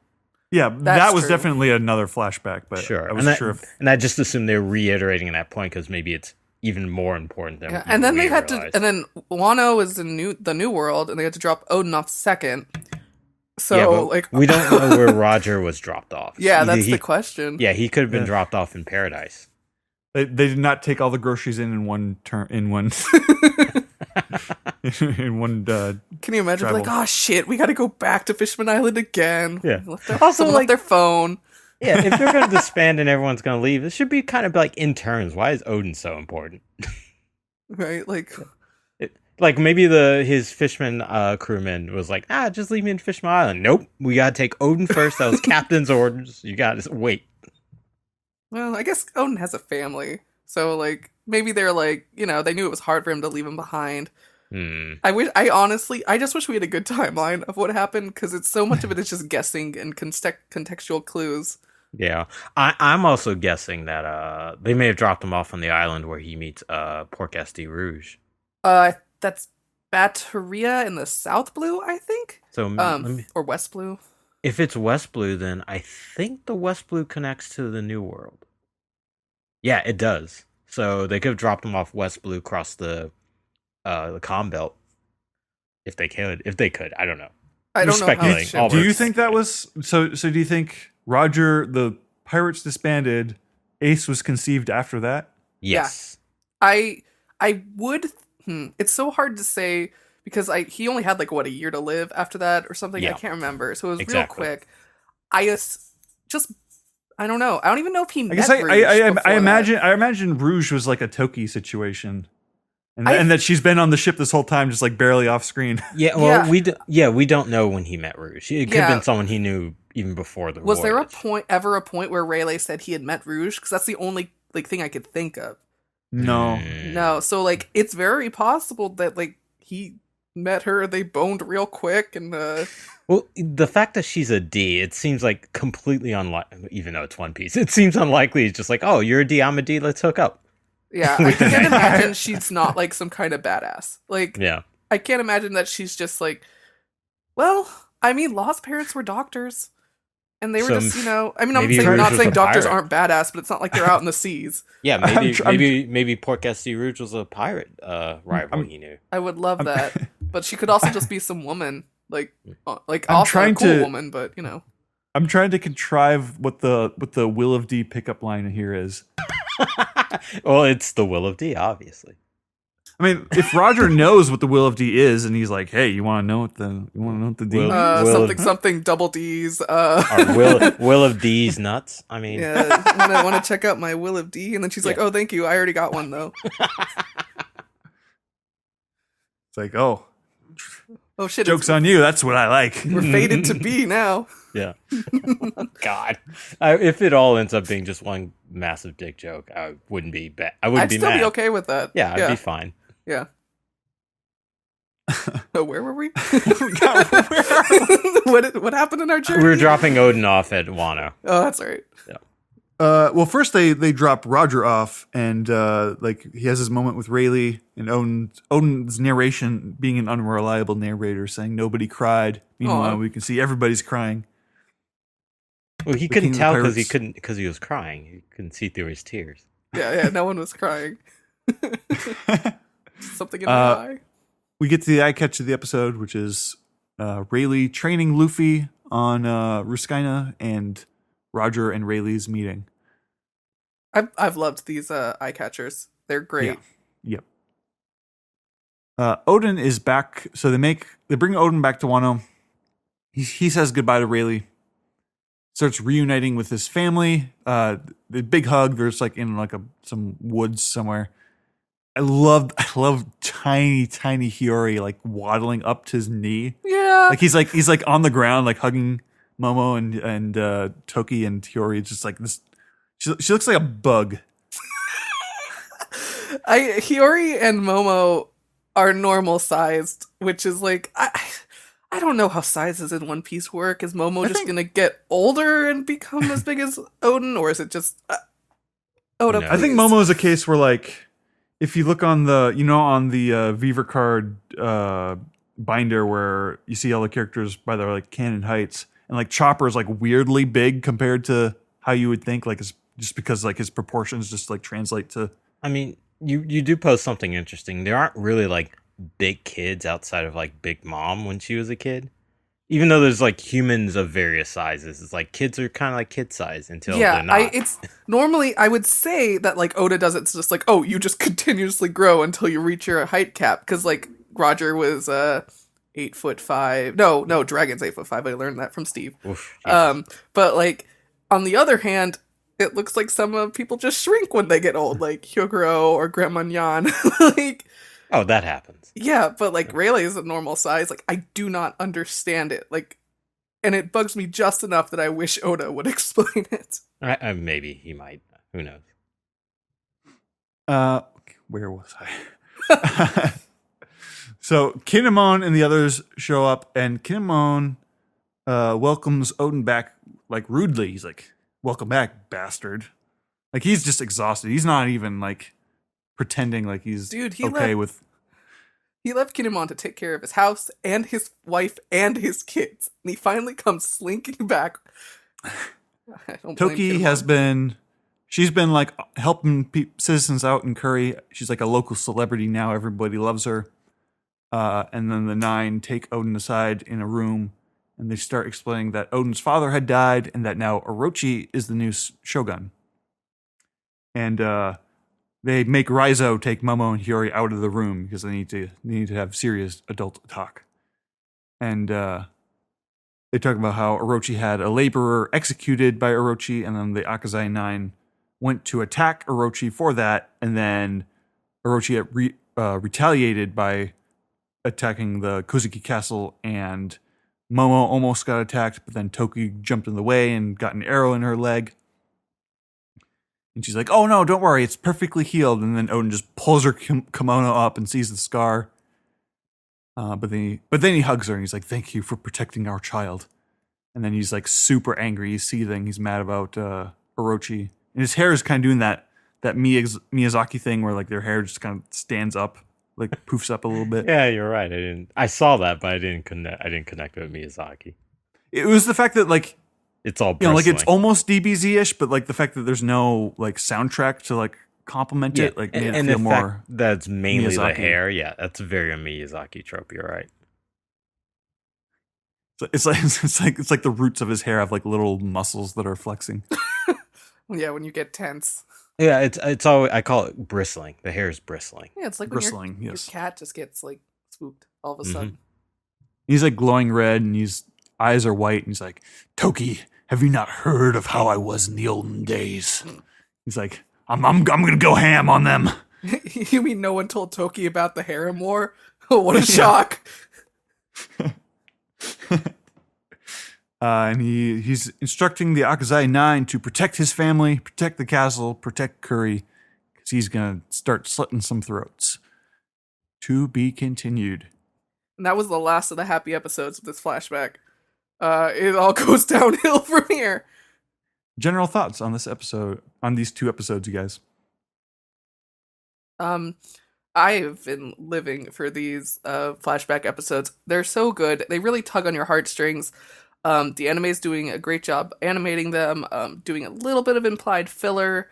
I don't remember like how we are 1-to-1 when it comes to like chapter pacing, but it's not like it doesn't feel like anything's being like overly dragged out. Like every bit of this I have enjoyed. I think it's been going along at a good clip. Yeah. Yeah, the whole Odin flashback has been like actually paced. Like they're not just The previous few episodes kind of added a little more and didn't hit where the manga hits, and even this one, the conclusion's a slightly different place, but they're not like deviating wildly. Yeah, and I thought this was a good place to end it. This episode. Yeah, I mean, I really think that we're getting like some really top tier One Piece anime lately, and I've been very, very much enjoying it. Ryan. Yeah, I'll back what Jill said. It's interesting because obviously there's a lot of expectations going into this flashback concerning Roger, and now we've gotten through the whole Roger's adventure part of it. So they knew that going into this, they were going to have to like really meet our expectations. And you know what? They're doing a tremendous job. Hats off to Toei for that. And I suspect because of the hype of the Wano arc that they will continue this trend and even more going forward, because we know they're going to have their plate full with what's coming after the flashback. But if anything, it's also just great hearing these characters' voices. Like I remember during the manga chapter discussions, we were talking about how it's so interesting to finally have Roger as a real character. And hearing that like Roger voice, but also communicating with his crew, sharing drinks, sharing ideas, as opposed to just being like a legendary figure who just says one line and he's just like, I'm never gonna die, or go look for my treasure. It's more like, hey Odin, what's going on, buddy? I'll see you when we get back. I know I kind of sound like Rick, but that's not my intention. Just things like that. Where it's just like now he's a more fleshed out character than as opposed to like this just legendary figure who only exists in our imagination. Yeah, I thought these episodes were solid. I don't know if the direction on the episodes really was doing much of the work.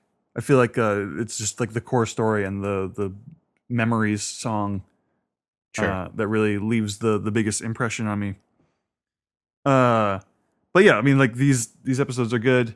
I don't have a lot to say. I think you guys, I agree with you guys for the most part, and I don't have too much to add this week, unfortunately.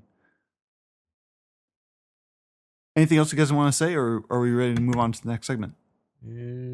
I would be happy if they gave us, I don't know, 50 more episodes with just the Roger crew. Like we were talking, oh god, I just want to see more of them. There was something that I wanted to mention at the top of the most recent one, where Rayleigh asked Odin, like, what'd you think about that last island? And he was like, it's amazing, it was so over the top. I'm like, that was not in the manga. Oh yeah? Yeah, it's like that little conversation they had about like describing how excited they were to see Laugh Tale.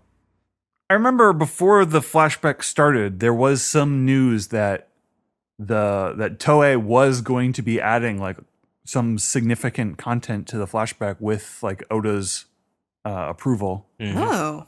Yeah. But I don't think we've seen anything big yet like that. Remember the whole Jaya part? Where Odin was collecting ingredients from Odin? Yeah. That was, Mocktown, I mean, yeah, that was more expanded than it was in the manga. Yeah. It's probably just stuff like that. I would assume, unless there's maybe I don't know. more coming The way forward. I guess in my mind it's like, oh, there's gonna be like kind of like maybe an entire filler episode within this flashback somewhere. Maybe, because like obviously production schedules being what they are, and I think I've noticed something. I was talking to a buddy of mine who's been watching the anime, and he noticed that I think they're gonna try to be 1-for-1 with the manga going forward. So that they were doing that for a bit. But I'm not 100%. But specifically, you notice we're getting up to 1,000 episodes of the series. So right, I he think wants chapter 1000 to be the same. Yeah, I think that's what they're doing. Hold on, too. let's see here. What was chapter 969? It was pretty close to where we are now in the anime. Right. So let's see exactly. Let's see. The manga story looks like it's gotten pretty ahead of what the. So we're not in sync right now. Yeah, we're like 1 or 2. I think if chapters they off. Yeah, and I think if they condense the later part of the Odin flashback the same way they condensed the first part of it, we might be close to the 1-for-1. Yeah. Or maybe they're letting the Odin flashback breeze through a little faster because they always had that hang up about Luffy not being in episodes and stuff. True. Yeah, and surprisingly, because like the Odin flashback is very long, so maybe they're just like, let's. Just I would say that, but this is the Roger flashback. I can't imagine anyone not tuning in and being like, "Ugh, this week doesn't have a Luffy. True. Fuck it." Yeah, that Roger versus Whitebeard clip got 4 million views or whatever. Yeah. It's more about the contractual obligations with the studio production. All right, Zoom's about to kick us off because we're running out of a lot of time. So let's move on if we can. Okay. Yep. All right. Thank you guys very much. Later. No problem.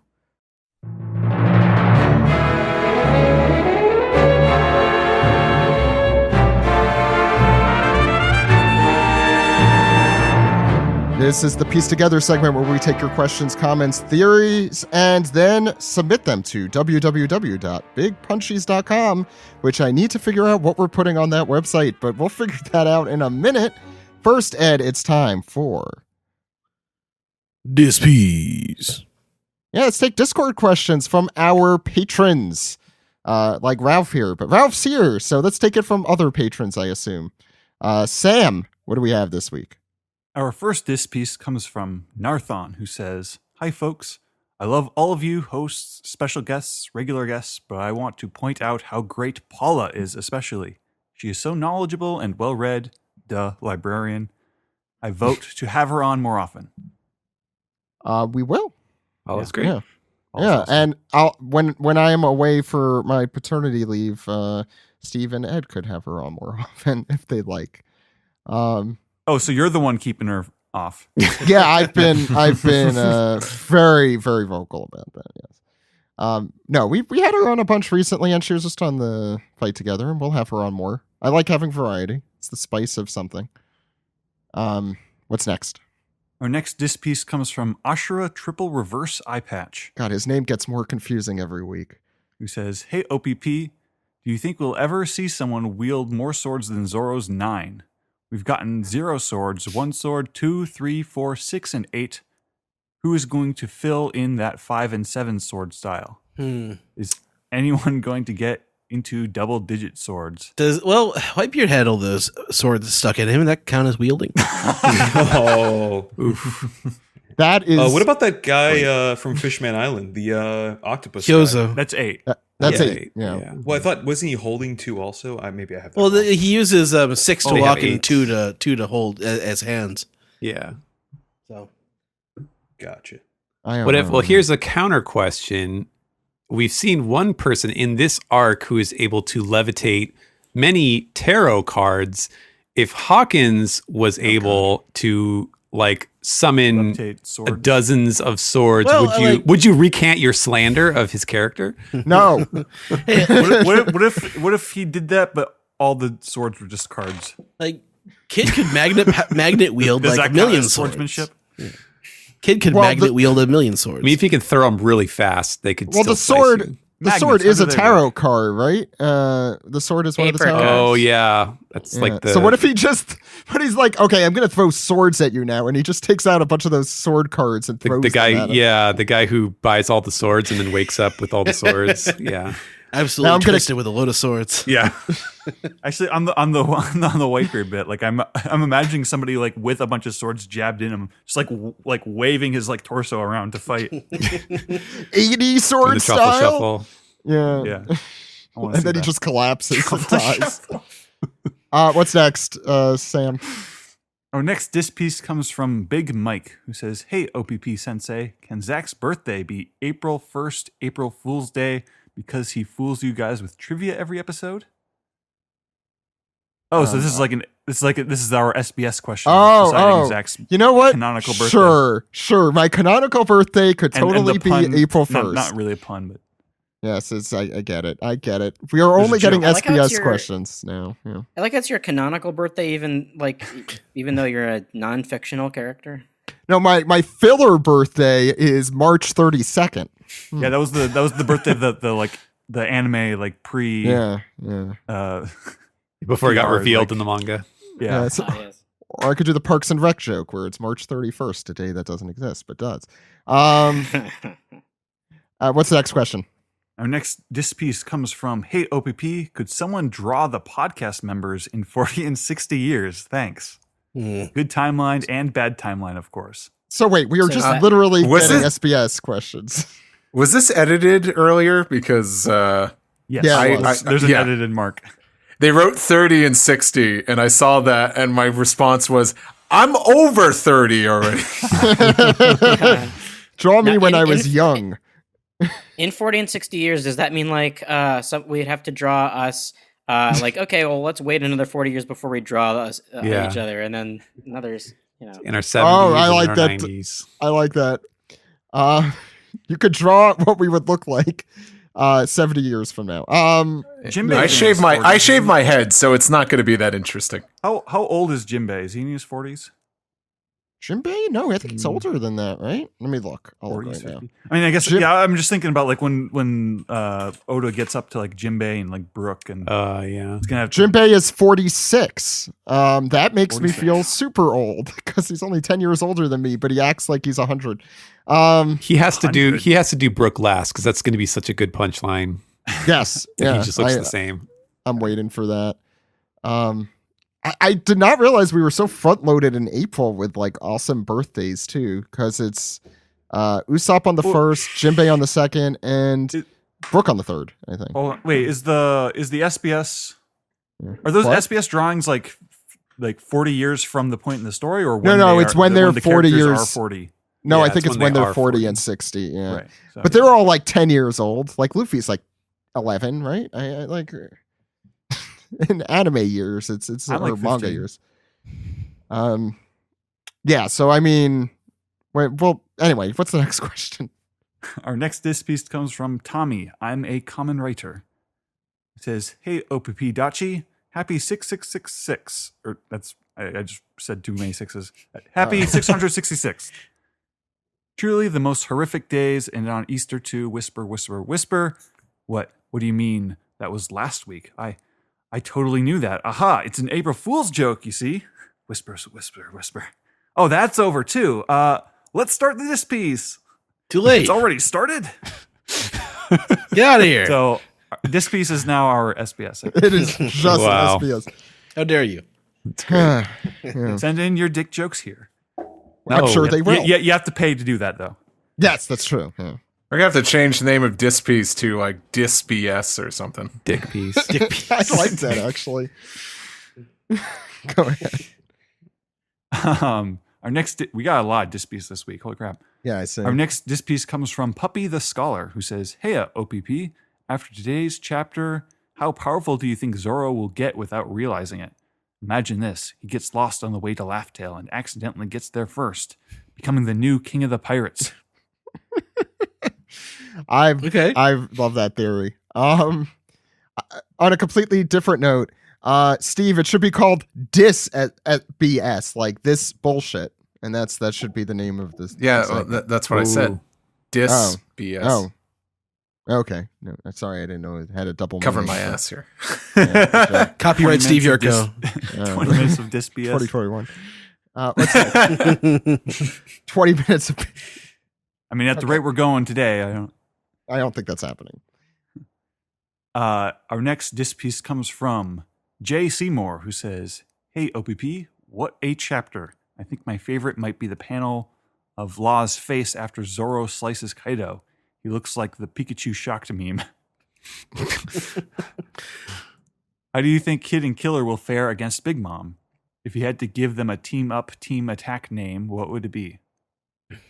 Kidler. Wait, no, that sounds really bad. That sounds bad. Oh God! No. That's why his bounty's so high. You mean like their team name? If they, What would a team attack name be? let's see. So he's been. How about Sonic Youth or something like that? Because he's got like, How about Kill Kids? Oh, that's not good either. Oh God, no! But it is funny that it's kid versus mom. Like it's like a. What is this? Star Wars Episode 3, Revenge of the Sith? Oh yeah, gotta kill some kids. Don't kill children. Don't run them over. Yeah. Lately, Killer's attacks have all been like Sonic something, right? Because he's been right. No, they're all punk something. Yeah, they're. No, Or they're I'm sorry, just- Killer, not Kid. Oh, Oh, Killer, yeah. He had the Scyther Sonic attack. Yeah. So now I'm thinking like punk plus the word Sonic, and that's why Sonic Youth kind of. But Sonic Youth isn't really punk. So That's like the- Punk grunge. the Hedgehog. let's He's a you know punk. let's put this on ice and get back to it at some point in the future. Yeah, I'll figure something fun out. So here's a preemptive rim shot. All right. Stop doing preemptive rim shots. That's not. I how know that I'm funny. works. It'll come eventually. That's what she Just said. trust me, I'm good at the punch. Just trust me, there would have been a punchline. Yeah, that'd be like the world's worst comedian. Like anyway, I couldn't figure out a punchline, but just imagine how funny it would be.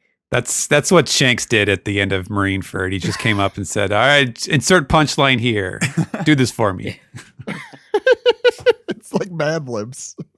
Come to end this bit." That was good. Okay, what's the next question? Our next disc piece comes from Akaneko, who says, "Hey OPP, so I'm sure it's been talked about at length already, but Zoro totally has Conqueror's Hockey, right?" Well, I mean, they said it, right? Yeah, that was the implication of the chapter. Yeah, I think that's what happened. I think because I think Maybe Kaido was just editorializing. I think we have two different adaptations of that. We have Color of the Supreme King and we have Conquerors. So I think just people, because even I got confused. Right. Even I got confused. I'm like, which one's Supreme King again? And I originally thought of it as Conqueror's Hockey, but then I was getting No, that. you're right. Yeah. No, but he has. they are. They have mentioned that he has that, and that's what he's proficient at. I think Oda had an SBS question way back where they're like, which one are they good at? You know, and he said Zoro was good at Conquerors. Yeah, No, Zoro's good at armament. is that the same thing? Or No, Okay, now armament I'm is getting the confused. covering your hands in black metal. Yeah. Conquerors and So should- Conquerors and yeah. Supreme King are the same, and that's God, that's I just am- the knock people out. I Yeah, have it's to- just I- Viz versus Funimation. That's the only. I have That's to- the same thing. I feel like it they both is. use both interchangeably. Yeah, I don't. I'm like trying to think. It's possible that there might be a straight Conquerors Hockey that got mixed into the manga at some point. It's not what because I heard you just say. I will get confused about it too. But it's the same thing. Yeah. It's I always just the assumed that different like versions. even in Japanese there was like slightly different names for it. I mean, Oda's pretty consistent because it's just Hao Shoku or Buso Shoku or Kenbun Shoku. Yeah, because I always remembered both Conquerors Hockey and like Supreme King Hockey being like equally like the official name. Yeah, it's just whether it's the manga or the anime. That's all. We've been teased about this twice now in this raid alone, so he has to have it. Anyway, I believe I owe Ed a smile fruit transformation, so he shall henceforth be Gator Man. He has a gator tail sticking out of his head. The hind legs stick out of his shoulder blades. The front legs stick out of his butt cheeks. And the head and maw replaces, This is an SBS question. Less of a question, more of a props- demand. Yeah. Props for the usage of you know what. Because What's we have next? fun here. Yeah. Mhm. Our next diss piece comes from Straw Hat Pirate 9, who says, "Hello, OPP. First, I loved last week's episode so much. The whole 666 thing and you playing the audio from the One Piece summoning scene, so good. Now for this chapter, it was so amazing. Zoro, what a beast. I don't know if he actually has color of the Supreme King or if he's just that much of a badass, but either way, so cool. And of course, Luffy was the best. That's our future king of the pirates." Actually, Zach, I have a question for you. Uh-oh. Yeah. Did you, when you got that audio for the The answer is yes. Yeah. You downloaded it from my YouTube channel? I did download it from your YouTube channel. Should I have asked permission before stealing your YouTube audio? My YouTube audio of somebody else's stolen Of content. someone else's? Yeah. Look, that's our voice that we don't own anymore. I think that's fine, right? You know what we should have done, to make it a little more legit? We should have offered Funimation more. I think that... Re-record the lines. Yeah. I should have definitely re-recorded my We'll all be back for One Piece Kai. So don't you worry. Mm-hmm. To play those specific characters.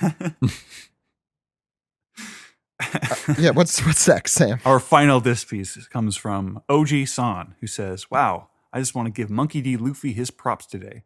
Putting Kaido on his back with 2 punches in base form. Zoro couldn't even do that with all of his with all out Asura. Katakuri would be proud.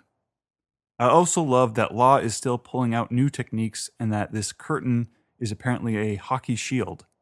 Can't wait to see how kids' hockey will bloom against Big Mom and the new homie she might be making with the clouds." Mm-hmm. Cool. Is that it, Sam? Mm-hmm. Okay, let's move on to Ed. What do we call this part? Oh, yeah, Zach. Why don't you answer some emails? Thank you. I'm sorry, I forgot Strong Bad introduces me for No this laughing. segment. You sounded a little more like Triumph there. But I'll continue. Ryan has our first email. So I didn't get to say this when Kaido's man-beast form was revealed 2 chapters ago, but I was disappointed that he didn't have a Magikarp head. Besides that, it was amazing to see Zoro bust out the 9-sword style with Haki and Odin's sword to give Kaido a new scar. I'm not 100% sure on Zoro's having Conqueror's Haki if he has it, because I feel he doesn't need it. I'm a little bummed that my theory on Kaido's club being made of sea stone turned out to be wrong. It's just him infusing Conqueror's Haki into it. Could it be possible that Odin was able to do it as well, since he also had Conqueror's Haki? I assume so. That'll be my quick answer to that. Any other thoughts on that? No. I'm hockeyed out. Well, I've been looking at the piece of tweet. Get ready for it. Hockey it to me, baby. Oh God, get him out of here! Where's the boo sound Hockey effect, it to Alex? me? No. Yeah, I haven't uploaded this with a boo sound effect, but we do have this. I deserve that. Next one comes from Dune Z. Try your best in parentheses. I don't know. Just here to say thank you all for your hard work and enriching my and many others One Piece experience. Fight Together is so damn thought-provoking, and I'm very happy to see its return. Also wanted to show my support for the Fire Festival Ghost Theory, because in theory, Luffy could meet Ace after having been at the summits of piracy, i.e. the rooftop battle with the greatest pirate of the age. That's a stretch, but I guess it depends on, like, are the ghosts mobile or do they haunt the place where they died? That sort of thing. This next one comes from Kaiju, which is what you could call Kaido's son.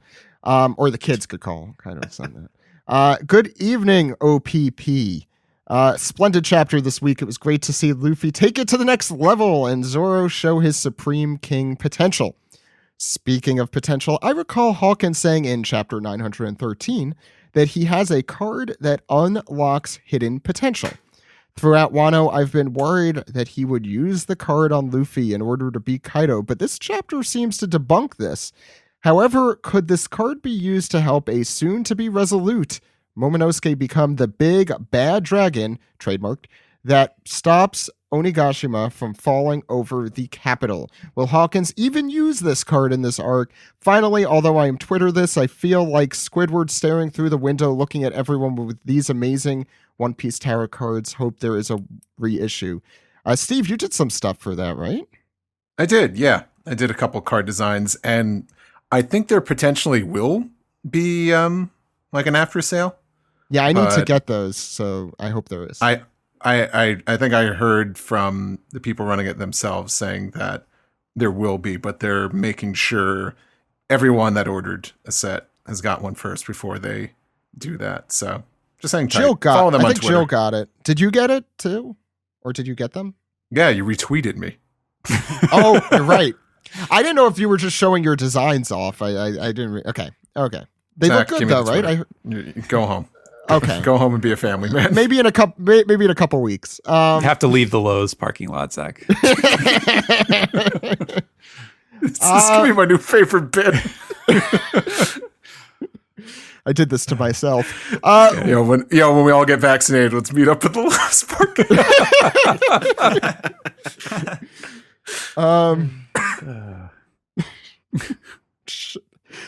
Okay. What's the next segment, Stephen? Subreddit archipelago. parking lot. Okay, that's the last one. We are at the subreddit archipelago on our subreddit. We'll start with Falcon Gales, who says, do you think we will ever get like proper explanations for how hockey really works? Because I feel like some of the lines of what each color does is starting to blur.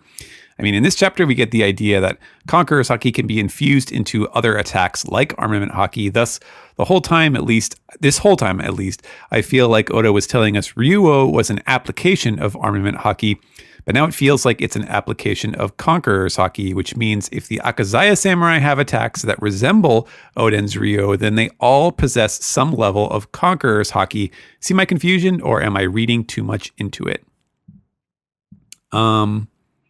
I feel like, well, my take on it, and I don't think we knew this for sure, but like Occam's razor really applies here, is that Ryuo is just the name for hockey in Wano. That's just what they call it. I don't think it's a separate type or like it may have slightly different applications just because they're an isolated culture. So maybe they develop it's hockey with an accent. Yeah. Yeah. Sort of like the Amazon Lily, when that was first introduced. Like they may have certain tricks that they do with it that other people haven't thought of, but it's still the same thing.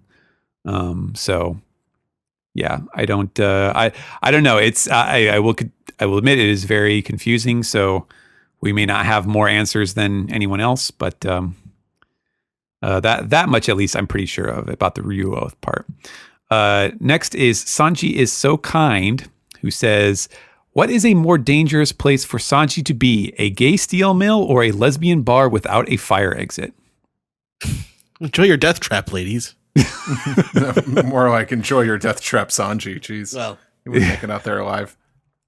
I think the gay steel mill would be a very safe place for Sanji. They're not going to hurt him. Yeah. And if there's hot stuff, all the sparks. if there's hot stuff coming through, they'll let you know. Hey, hot stuff coming through. That's like Sanji's leg. Mm-hmm. Hey. If there's a spark in their hair, well, I mean, I think Sanji will discover a part of himself he has been deeply repressing. Well, he does play hard, in addition to working hard. Yeah, he does. All right. Halo Zoid 1 says, "Hey, OPP, I have to start by saying how surreal it was to hear you all say kill winning, my town's name, whilst playing the Roger Gundam or Scott the other week. Know that as an avid Scottish One Piece and Gundam fan, that trivia was still pretty tough." Well, I'd like to apologize for Ralph saying he was doing a Scottish accent when he was doing an Irish accent. Oh, God. Oh, that's right.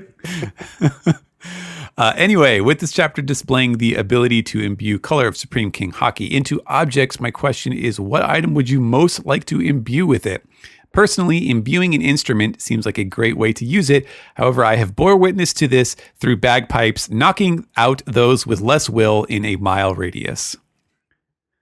Yeah, that seems particularly deadly. Can you repeat that last question? Is there, with this chapter displaying the ability to imbue color of Supreme King Haki into objects, my question is, what item would you most like to imbue with it? All right. That's a good question. Anything these days just to keep people 6 feet away.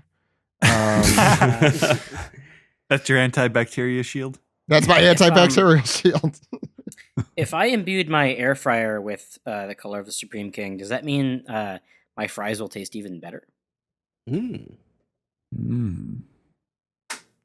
maybe they'll just get extra hard.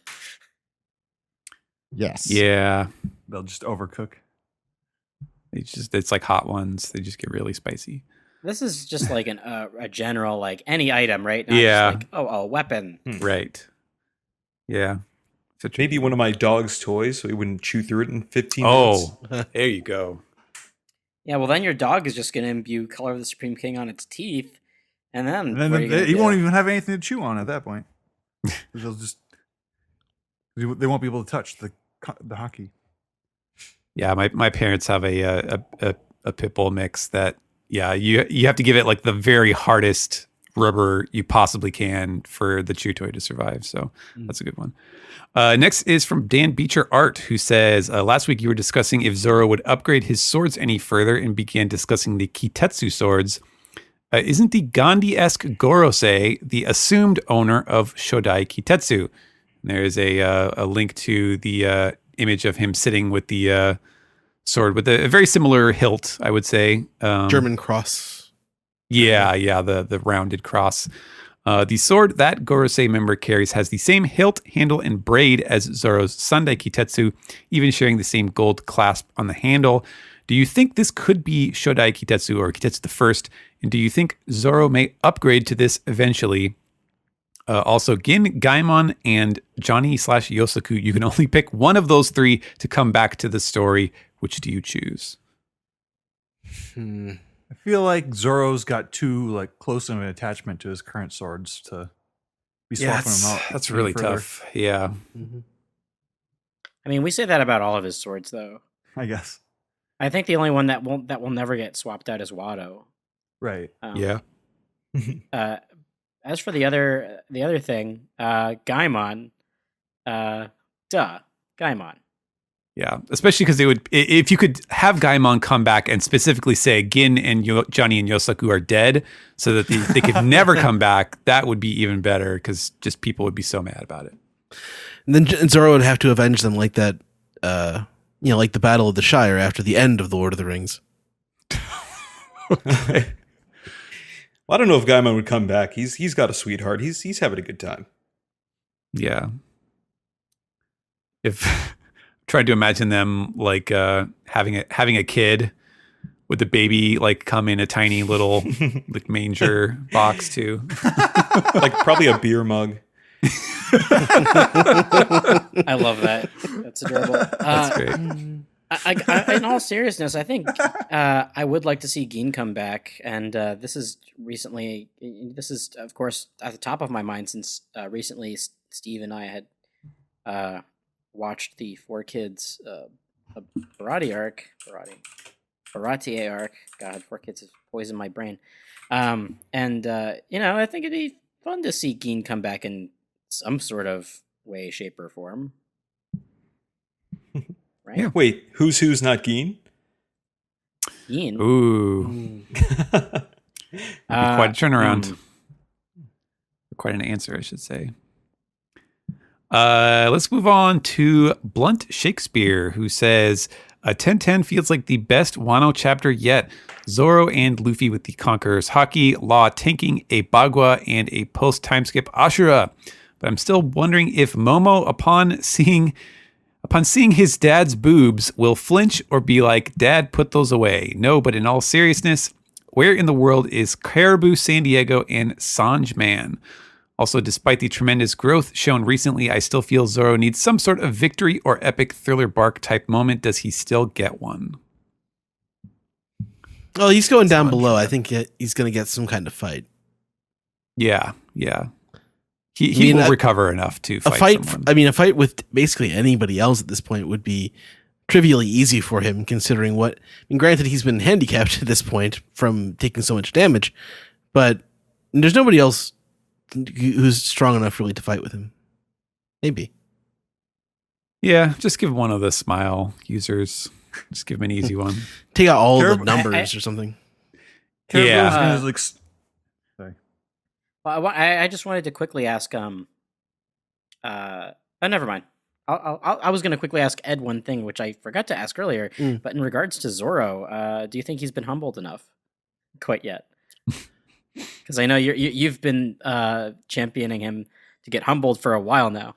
Well, I don't know. At this point, him being this strong sort of makes sense to me. That he's achieved this much at this point, so he gets to go, kind of toe to toe with an emperor. He can fend him off. That's how strong he actually is, and that's sort of how strong we've been led to believe that he is at this point. So it sort of makes sense to me.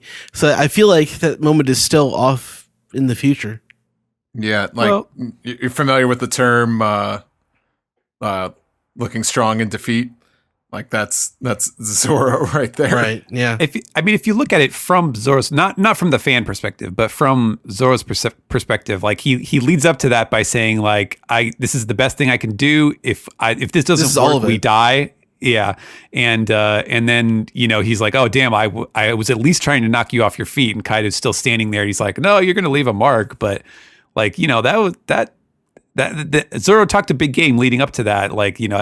This is it or I die, basically. That was what was going through his mind. So, in a sense, that is a little bit humbling. It just depends on what you want to see after that.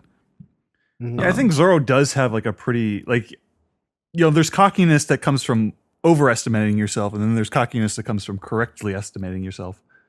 Yeah. I was going to say that Caribou is going to sweep in. He's going to swoop in at the end like Mary saving everyone from the Buster Call. That's his role for the end of the arc. Yeah. He's going to envelop them in his comforting slime. All right. Next is from I Smoke. Thanks to OPP, who says, "Hey everyone, I got fired from my job the other day for looking too cool. My question is, what has been a job you don't regret getting fired from?" I don't know if I want to talk about that. All on the the businesses show. I work for go out of business. Yeah, I've never been fired. Yeah, I haven't. pretty much. I have a story about this, but I am not talking about it on the air. Oh boy. Nice try. Not today, Satan. Chances last week. That's true. He was here. The spirit of the show. Yeah. Let's see. No one else want to talk about your public records on air?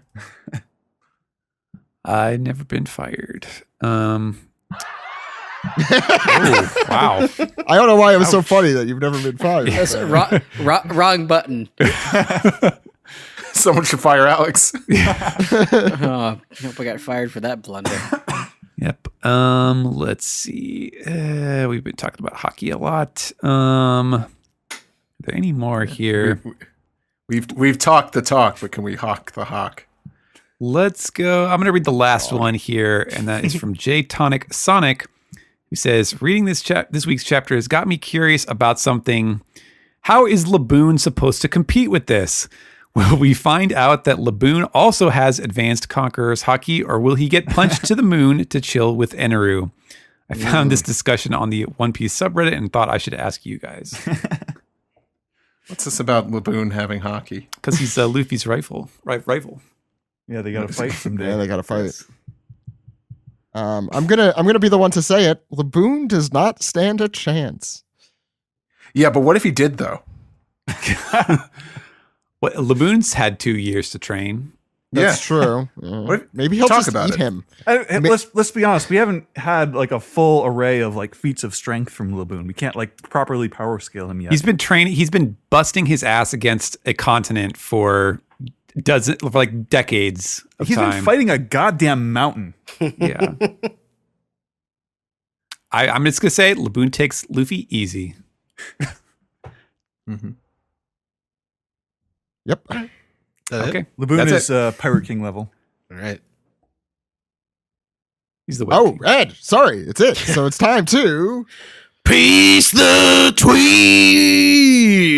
Yeah. All right.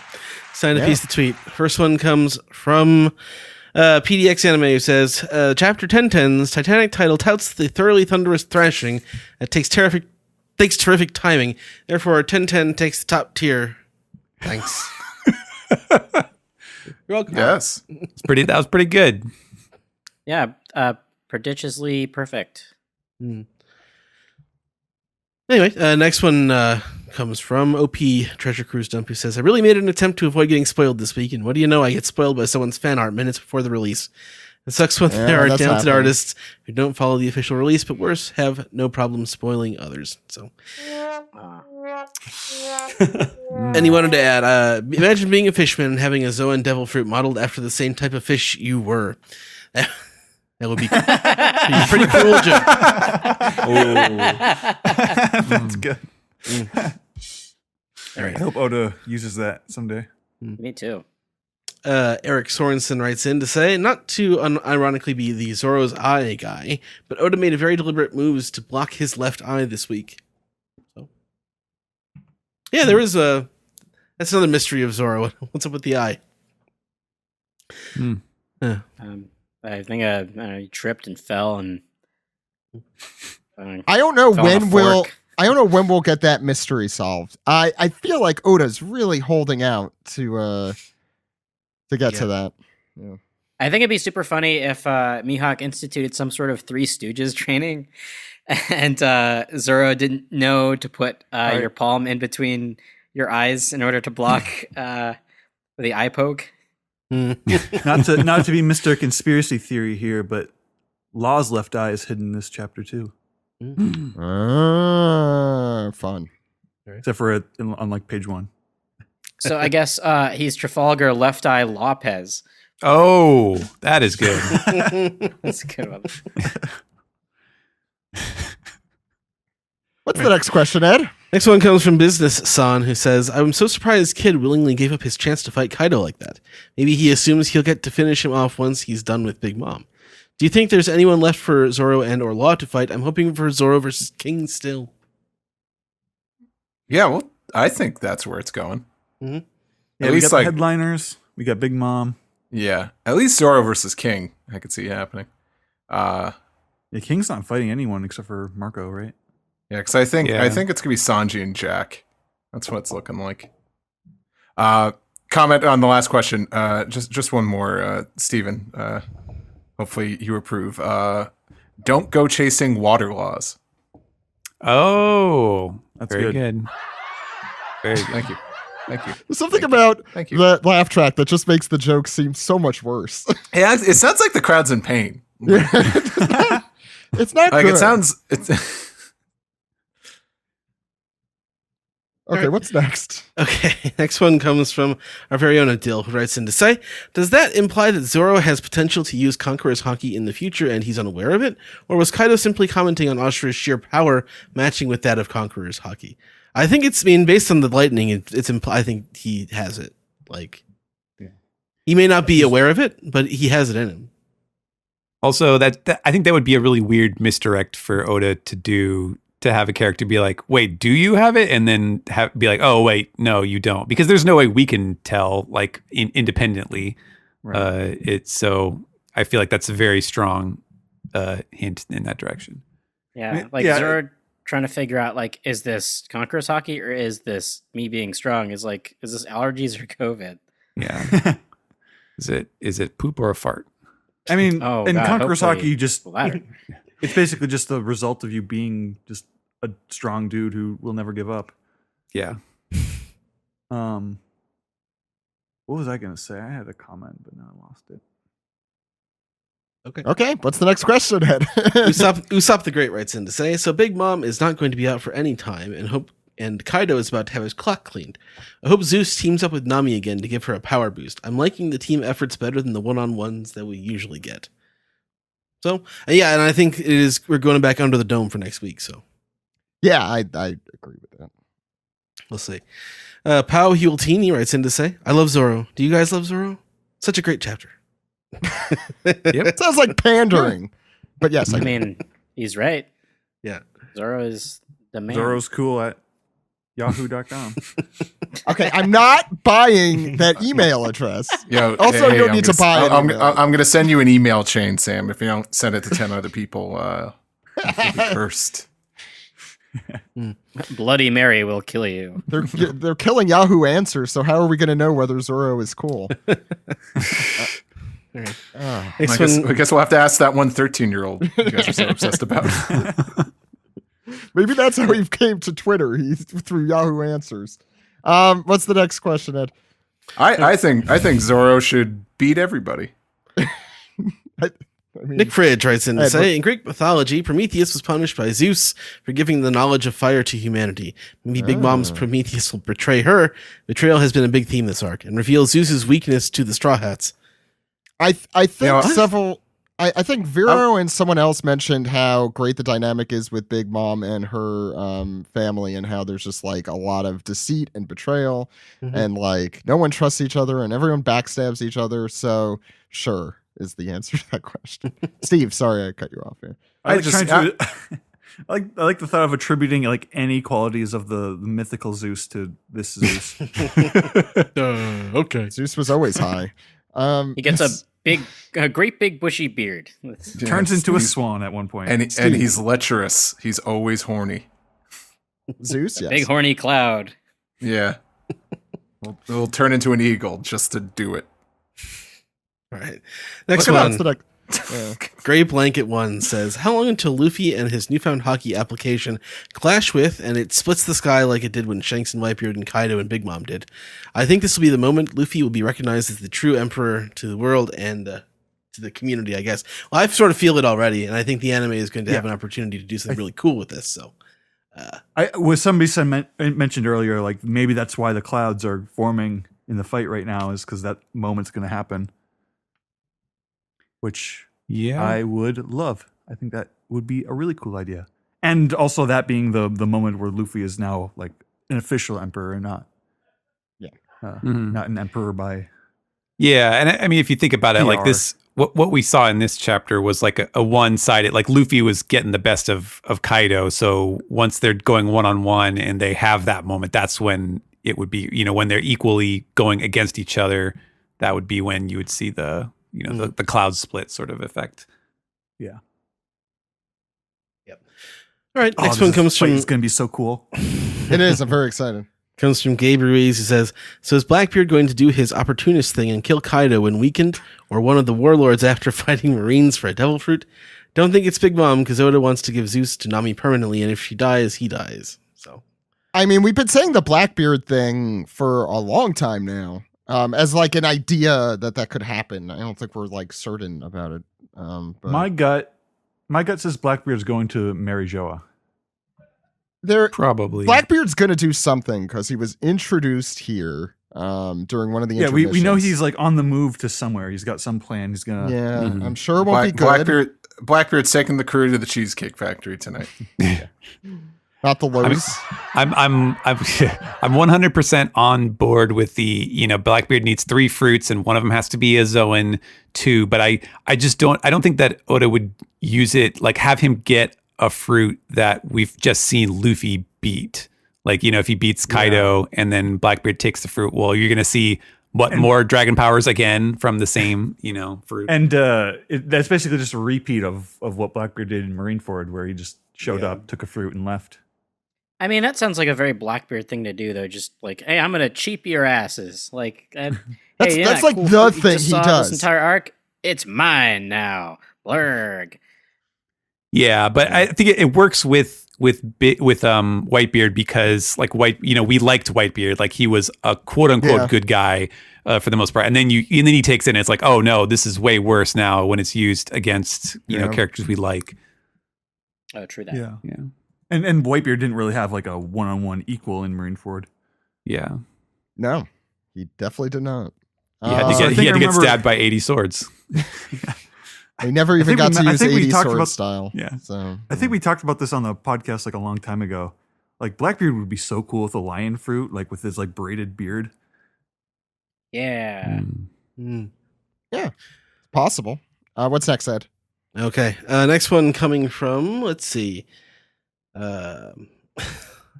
Hot Dog Boy says, "Hello, OPP. What do you think Prometheus wants from Big Mom? A theory I read was that he wants Zeus's life energy or whatever for himself to make him stronger, and that this is the last straw for Zeus to officially join the Straw Hats and stay with Nami." It's interesting that, like, I guess we just sort of assume that he's that functional, that far away from Big Mom, right? I mean, they took him with them. Yeah, that's true. Well, yeah. Okay. I don't know if Oda has very hard, like, strong rules about how that works. I think it's more likely that he's trying to get him to like create a new Zeus with all the clouds that are around. I like that idea. I think that's a good theory. Could be. Mm-hmm. Mm-hmm. All right, the next one comes from Master King JC, who says, "It was insane how many theories Oda confirmed in this one chapter. So hyped. This battle has me fanboying. Zoro reveal might hint at a potential mini training time skip after Wano. It would be odd for him to have Supreme King Haki and not learn to control it." I mean, I don't know. For him, training is doing weights in the background. Like, yeah, that right. Is, yeah. He'll do that. He'll do that. Yeah. All right, and finally, from our very own Brian Newton, who says, some art stuff. Luffy's leg is compressed with the impact of his kick against the club. Also, synergy with Luffy's first use of Supreme King in an attack, the first time we see Roger do it. Also, Oda forgot Zoro's bandana in the previous chapter. He had to point that out. And Brian took some clips and did some illustration. He did some telestrator on it, so check out his Twitter. Awesome. I also noticed when Zoro uses his attack on Kaido, Oda forgot to draw Kaido's mustache. I know this is definitely more of a job for Greg 10 years ago than it is for me right now, but I figured I would point that out now. Thank you. Before I forgot. It's funny how Kaido's mustache looks so much wow. like that Conqueror's Haki thing too. I noticed that it has very similar jagged lines. That's hilarious. Yeah. He's going, ooh. But there's no mustache. There's so much going on in his face. Like, I understand why he forgot it. Yeah. Anything else, Ed? No, that's it.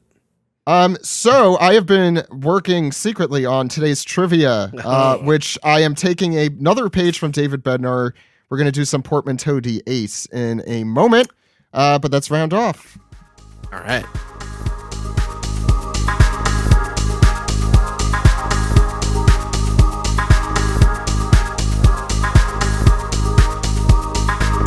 This has been the One Piece Podcast, episode 667, the one without the devil, for April 12th, 2021. Great show, great chapter, great episodes. We are really blessed to live in this One Piece timeline. Not the rest of the timeline, but the One Piece timeline. Has been really great lately. We're going to do some Portmanteau D Ace trivia in a moment, but before that, how could everyone contact you out there? Ralph, where could the people find you? Mostly on Twitter at Grim Revive, where I occasionally post art and One Piece things I buy every so often. So that's pretty much it. And you'll almost always see Ralph when we play our OPP game nights. Feel like you're most of the time. Yeah, you're off in there. So you could please check those out if you haven't. We might have to redetermine the day of the week that we do it, but we'll let you know more as that happens. Steven, where can people find you? People can follow me on Twitter at Translatosaurus. Steve. SteveYurko.com. Twitter, Instagram, Twitch, Steve Yurko. And apologies for slight delay and Force to Watch 4 Kids. It will be coming out this month. Don't worry. Sam. They can find me on Twitter at Lucky Chainsaw. Alex. If you'd like. Someone cue the sorry, audience. my mute works way too well. That's what it is. It's too good. And I hope that I recorded that slate. Now that I think of it, so cool. At Dude Exclamation on Twitter. That's where you can find me. Also listen to Toho Yaro, a Japanese film club podcast I do with Joey and V. Thank you, Alex. Ed, where can the good people find us? Well, you are Zach_Logan on Twitter. I am Edward E. One Piece Small Splat Weeb Trailers. Podcasts can be found at onepiecepodcast.com, twitter.com, youtube.com, and facebook.com/onepiecepodcast. onepiecepodcast@gmail.com is our email address. You can subscribe on Spotify, subscribe on SoundCloud, subscribe, rate, and review on Apple Podcasts, or call us on our phone number, Zach. That phone number is 347-497-MAJI. Maji. That phone number again, 347-497-6254. Call anytime. Oh, okay. With your questions, Don't come back. with your questions, comments, theories, and how you could rock the dragon. So for those who don't know, Portmanteau D Ace is taken from probably an NPR game, probably from Ask Me Another. And so I am going to use this game that was that David took from something else. The theme of this Portmanteau D Ace is Conqueror Hockey users. So all the answers are Conqueror Hockey users. For those who don't know, it'll be a mashup of a character of One Piece and then a random trivia. And I'm going to be making up these questions on the spot, even though I have the answers all written up here. So hopefully these are all right. So I'm going to start. We're going to go Steven, Steve, Ralph, Ed, Alex, Sam. There's not too many Conqueror Hockey users, actually. So we will, these are only living ones. No one who's now currently dead. So we'll just exhaust the list. It's only 12 people. So not that bad. So we're going to start. I think that actually is perfect. That means everyone will get 2. So Steven, okay. I'm going to start with you. And remember the One Piece character will always come first. Okay.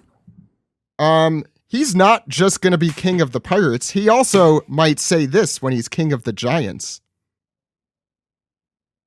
Monkey D. Luffy Fi Fo Fum. Correct. Perfect. Perfect.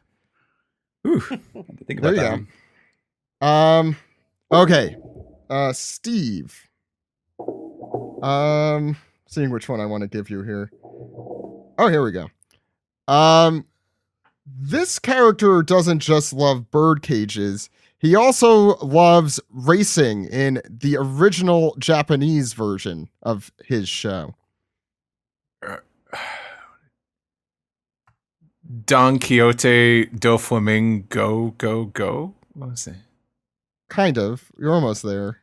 What? I'm sorry. I don't know Speed Racer's Japanese name. I know the show's Maka go. Yeah. Doflamak.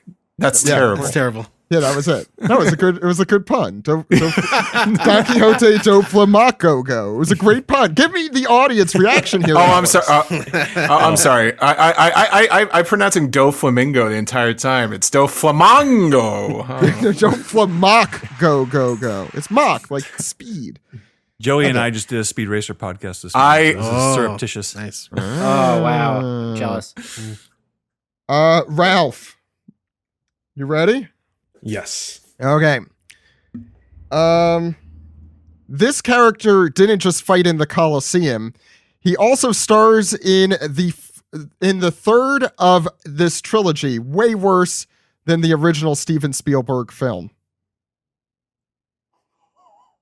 Oh boy. I know it's Don Chizo. Chizo? Oh man.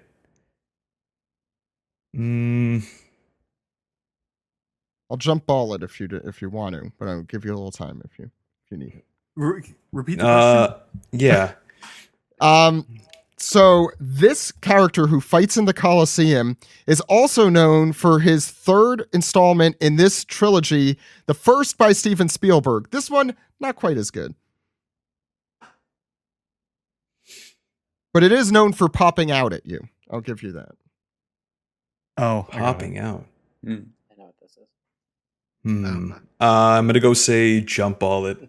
Okay. Danchin Jaws 3D. Jaws 3D. I heard Sam wow. first. Yeah. Sam, I'm giving that to you.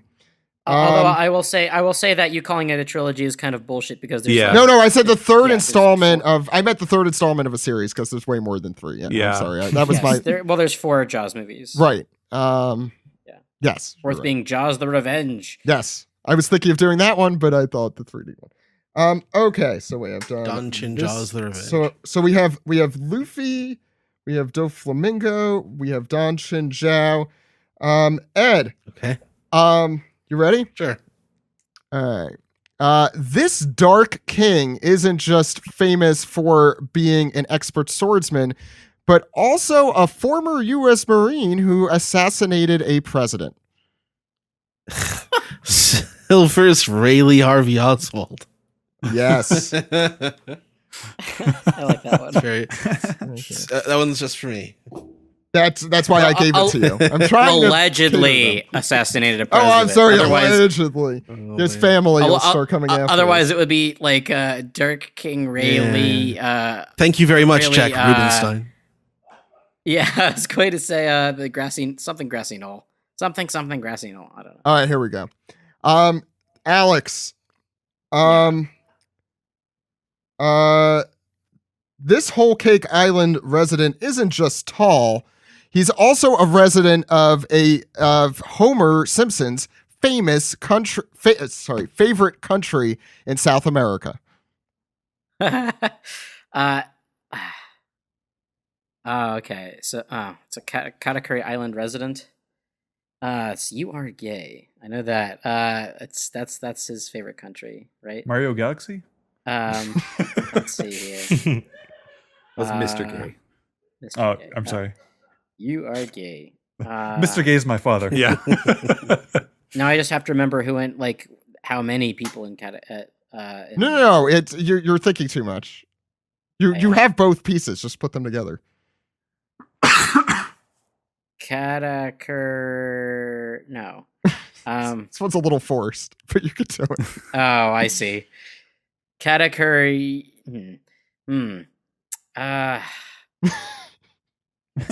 It's just Alex trying to pronounce this. are- He knows the answer. He's just trying to say it. No, if you pronounce it right, it becomes easier. Yeah, just pronounce it right. Katakuri, Uruguay. Katakuri. No, combine. Yeah, that's it. Katakuri. I'm gonna give Alex a half, and I'll give Ed a half a point. I think that's fair. Thanks for the assist, Ed. I was like, I just kept saying it like Homer. I couldn't get out of it. You're trapped. All right. Sam. All right. This member of the worst generation with his red pinkish hair was also a member of a hip hop duo popular in the late 80s and 90s, composed of Christopher Reed and Christopher Martin. Say his whole name. You have to say the full thing. You have to say his full name for this one, Sam. I'm not accepting just his... You asked the youngest member of the I know. crew here. It actually worked perfectly. He's the one who might not know it. Yeah, I might not know it. I hear Alex in the background. This kid. I don't know. Jump ball. Uses kid in play. Captain Kid in Yeah. Yeah, I'm gonna give it to Alex. Sorry, because I heard him first. Start this. Yeah, I- one first. I was I- never gonna get that. I almost wanted to give it to Steve because Steve loves the Kid and Play. I like House Party, and you know what? This podcast, it's gonna make House Party look like House Party 2. Or House Party 3. Shut the. Okay. Steven. See who we got here. I just want to see what we have left. Okay. Before he doesn't have a straw hat anymore, but he does wear an Egyptian hieroglyphic character meaning life.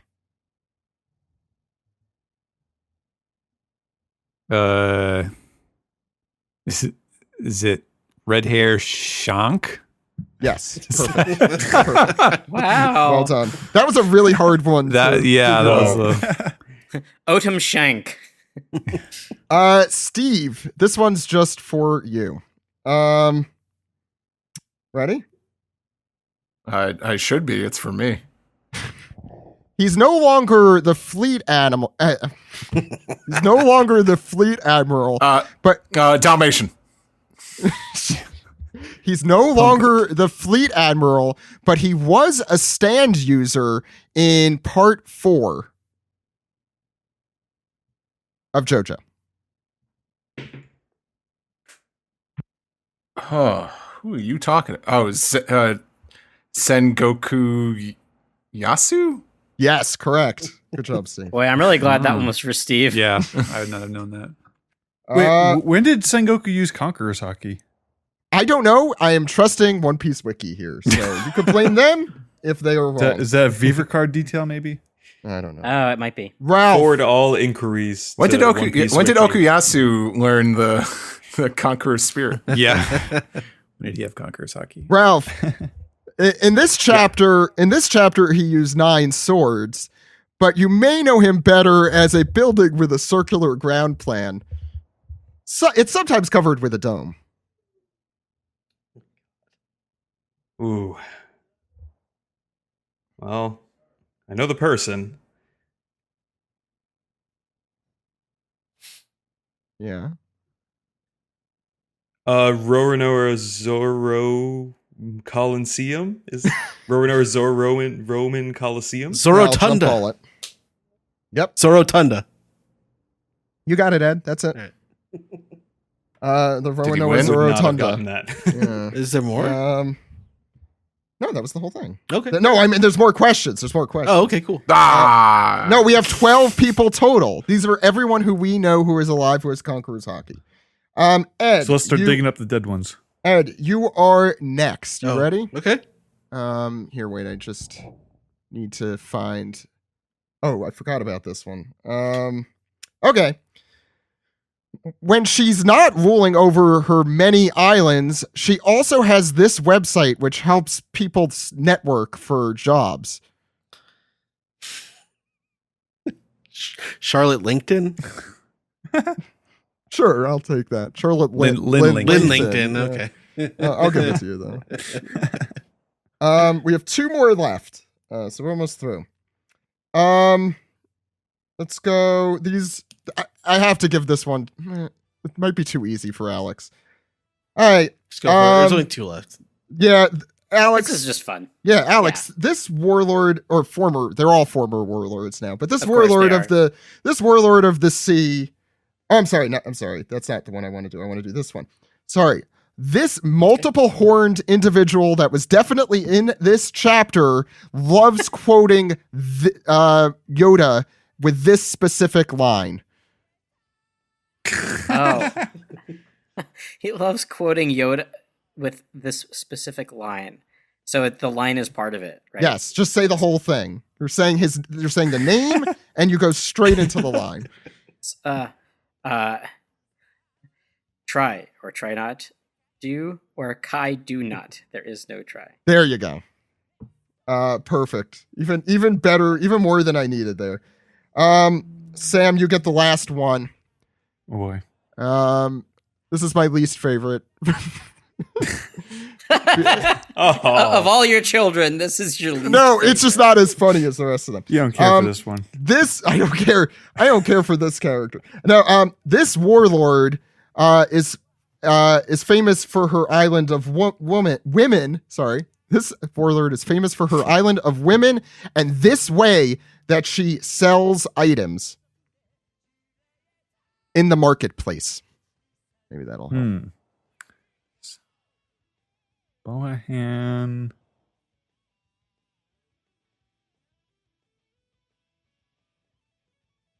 I don't know. It's a hard one. Oh, that's why it's my yeah. least favorite. Yeah. It's very forced. They're all very forced. By the way, I like it. I was flipping through my Viver cards and I found Sengoku's, and it does say all three kinds of hockey on the Viver card. So. Well, that's where they got it. Yeah. Can I go home now? Jump ball, I guess. It's Boa Anyone? Hancoction? No. No? Uh, Not auction? No. Okay. I mean, I like that. It's a good stretch. The answer is Boa Hancock Goods. I like mine better. Boo. Mine's better. No. I said it was the least. I said it was my No. least favorite. That's why I saved it for the end. The final score: Ed wins 3.5. Alex got second place there. So good job, everybody. You realize you're making a pun out of the name Hancock, right? I wanted to do something not obvious. It's way more fun of you. Oh yeah, that's right. Because we want to drag this out. No, I wanted to be clever, and instead I was annoying. I think Steve is angry and wants to go to Story bed. of this podcast. Yeah, so that'll do it for this week. We'll be back next week with episode 1 of Forced to Watch 4 Kids. We'll be back the following week with what is probably my final episode for a little while, and also I think we're going to have both of the other hosts fight together with Shannon and Brian on for that episode. So look forward to that. So until then, everyone, my name is Zach. My name is Ed. My name is Steve.